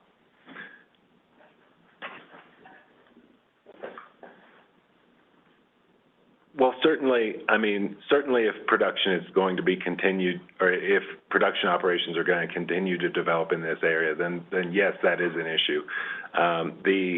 Ultimately, the agency has authorized this interval for acid gas injection, and that would be a problem that I don't think is specific only to this project, but, you know, there are other shallow operations which would be similarly needing to address these types of questions.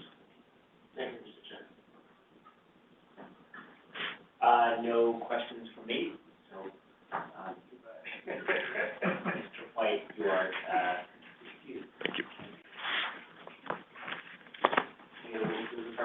No, thank you. May I ask for I'm gonna give a 5-minute break. I'm gonna ask for a 5-minute break, we'll get a minute. I'm gonna give a 5-minute break, just to get some more water, and go, and then we'll proceed with, OCD's presentation. So that means a return at, 2:15. Thank you. Thank you. I got more. Yes, no.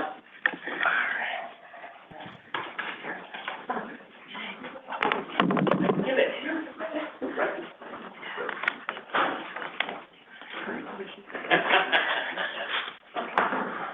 Full time for hard to break.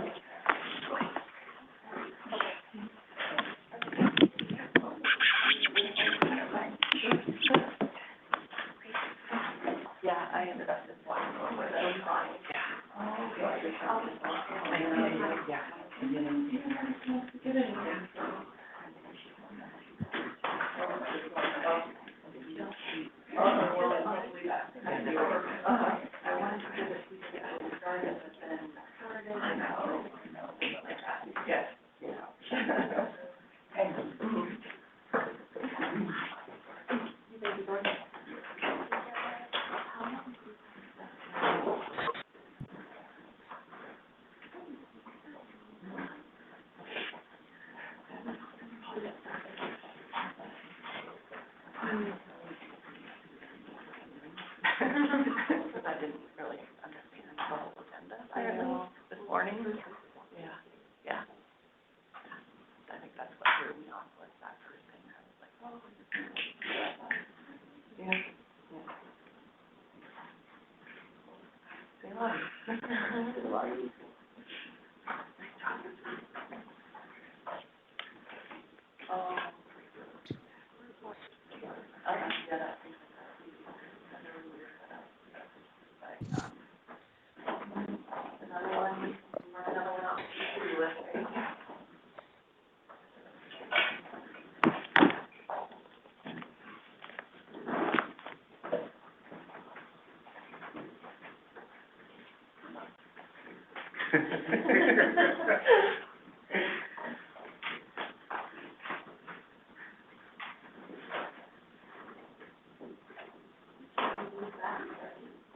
Well.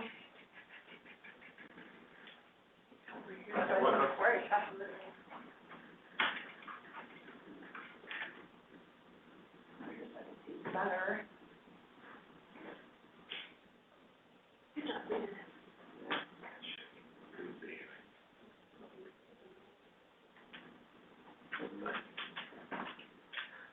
What? So weird. Yeah.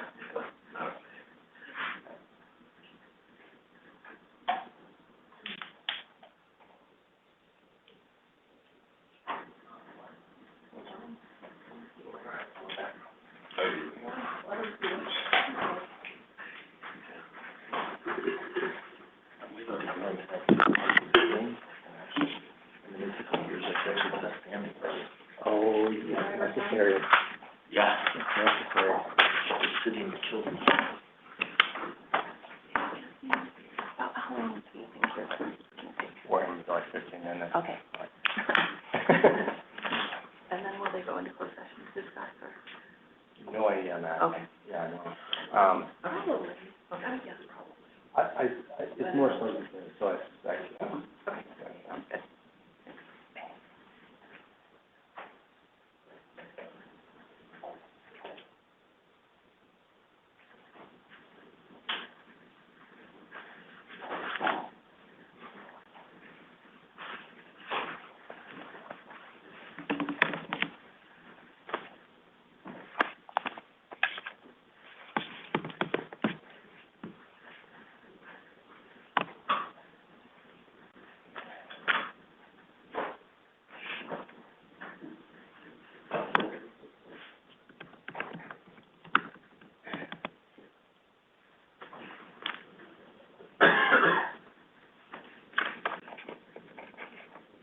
Do you need a charger? Geez, man, the battery's been blowing through today. I didn't bring one. I've got one. You have one handy?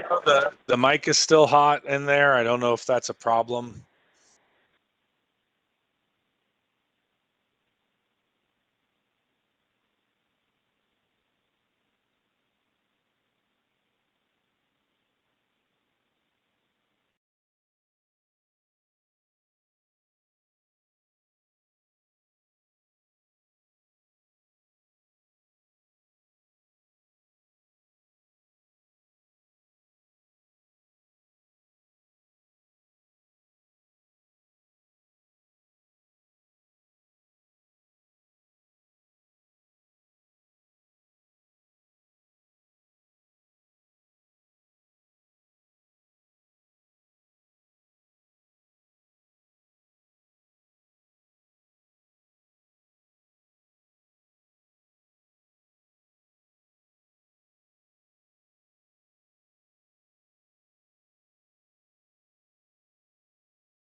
Looks like you're sorry for the record, you were muted. We are ready to resume. Mr. Tremaine with the OCD presenting. Over to you. Thank you, Mr. Chair and Commissioners. Salt Creek just provided a very substantial background, including many of the points of discussion that OCD engaged in with the operator. So ultimately, OCD determined, and you will hear today that OCD feels that the application as revised with the recommended conditions of approval that the division is recommending is adequate. So I'm going to move pretty quickly through really a summary assessment of OCD's involvement through the testimony of Mr. Gebermichael.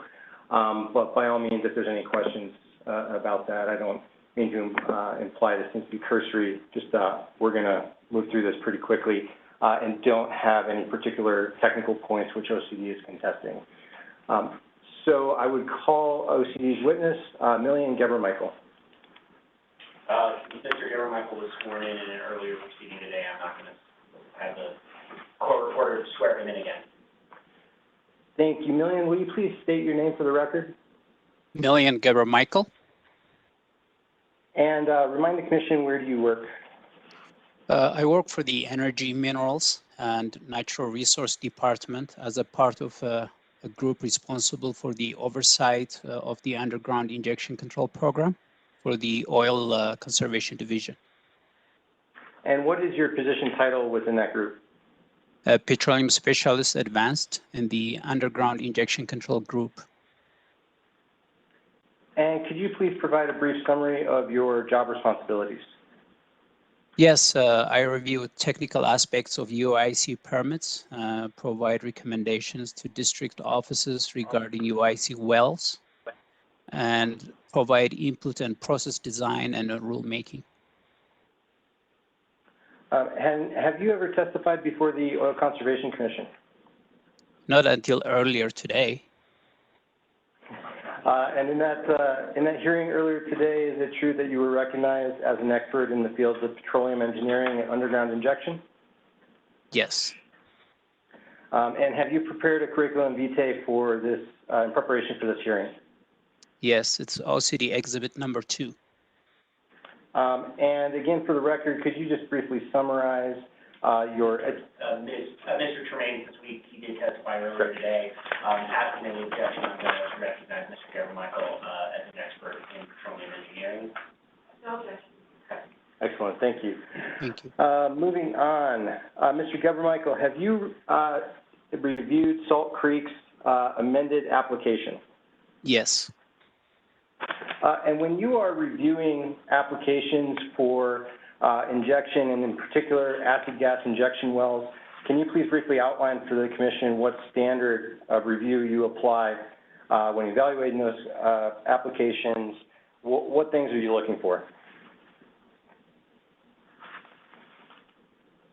So is your question any opinion on the application, or what are the criteria that we're looking for? When you review an application for such AGI, do you review the application for terms necessary to prevent waste? Yes. And how about the protection of correlative rights? Do you review applications for the protection of correlative rights? Yes, prevent waste and impair, so it doesn't impair any correlative rights, and then prevent any damage to the environment and health. Thank you. And so in terms of, with that background of your review and assessment of the application, could you please outline for the commission your opinion of Salt Creek's amended application? Yes, as David White of Geologics extensively described, Salt Creek has unsuccessfully attempted to drill into the same location, which is 120 feet surface location away from the current well location. It has gathered enough information to mitigate the issues encountered during the well construction of now plugged and abandoned well. OCD believes that Salt Creek new well design will minimize the issues encountered. Those issues are, as they were described, both borehole instability and loss of circulations, they could reduce the risk, if not totally eliminate them. Did OCD have any concerns with the amended application and the proposed location and depth of the revised AGI well? Yes, given the reoccurring drilling issues and then the possibility of impairing corroborative rights and then freshwater sources, OCD has a general reservation using DMG formation for disposal. However, OCD believes that with proper well design, the borehole instability and severe loss of circulation and the Capitan Reef could be mitigated, and then DMG could be used for disposal with the special conditions in place. And then those conditions are exhibited in exhibit number 1. Right. And Mr. Gebermichael, has OCD and Salt Creek agreed to implementation of those conditions you referenced to ensure compliance with your standards of review? Yes. And you referenced you have prepared Exhibit 1 listing those conditions, is that correct? Yes. And then could you briefly, just very briefly summarize the conditions for the commission and whether or not they have been adopted by the commission in the past? Well, those conditions are adopted by the commission in the past. The conditions, they are the OCD standard conditions for approval of all AGI wells. So those conditions are specifically tailored for AGI wells in the state. Mr. Chair, I would move admission of OCD Exhibit 1 at this time. Any objection? No objection. And if the commission wishes, we can place it on the screen, but I believe everyone in attendance is familiar with these conditions.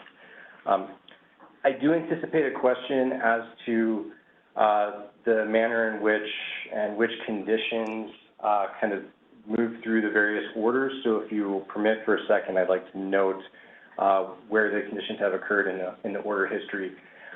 Because if you look at 20913D, I believe that the indication in that order is that prior conditions simply carry over.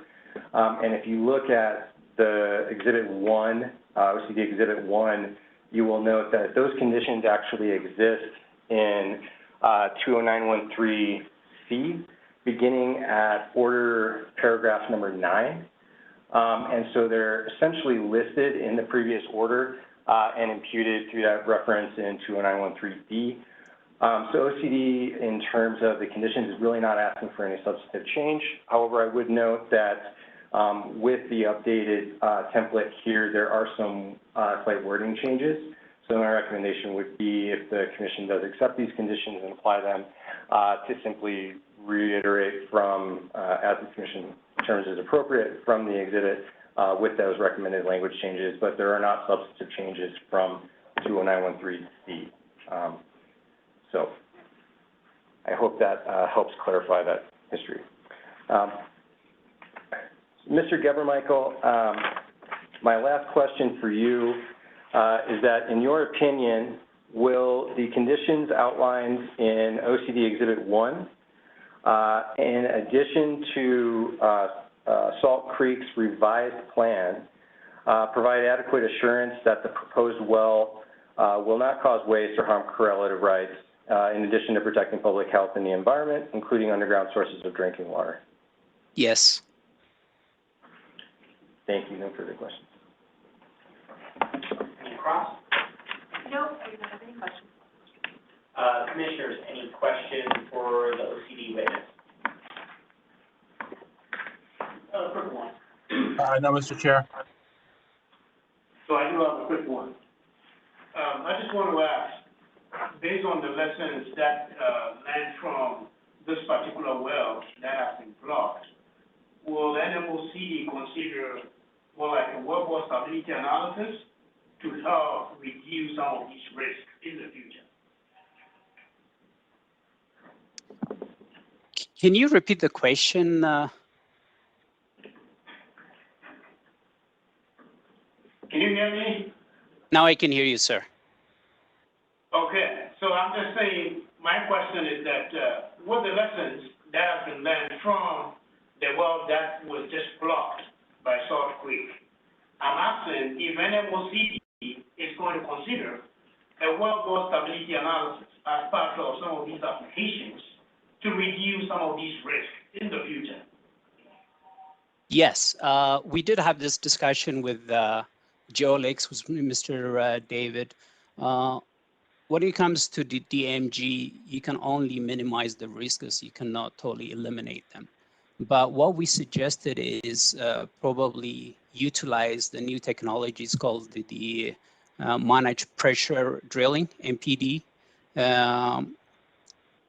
OCD believes that overbalanced drilling is as much as a culprit for loss of circulation as the unconsolidated formations as well. So we suggested them to utilize MPD drilling, and the response we got from them is they will give it a serious consideration. Thank you. Thank you, sir.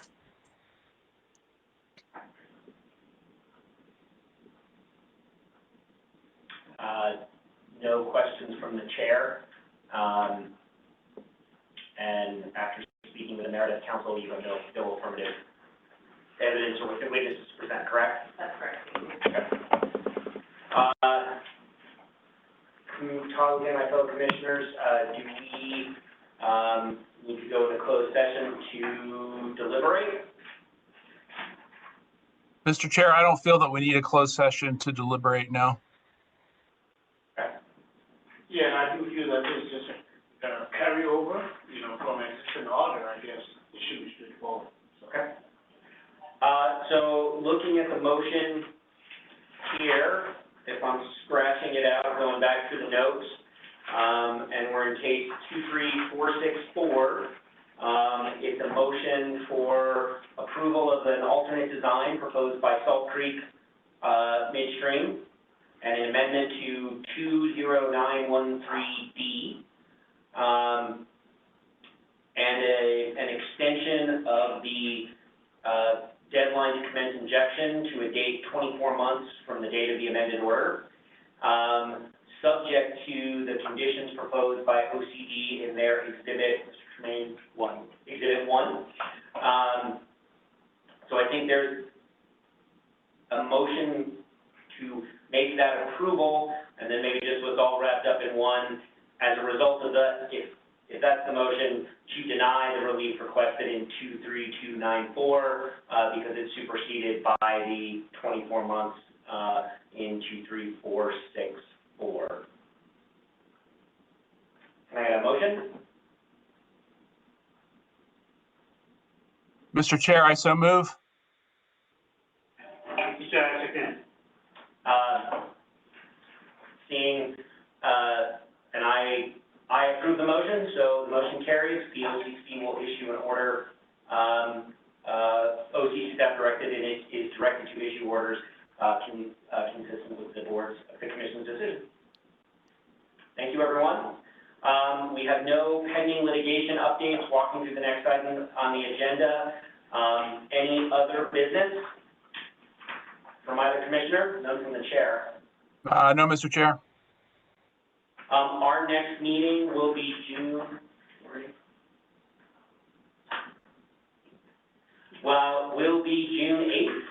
Notice will be going out. We do have another relatively full docket, although that always shifts.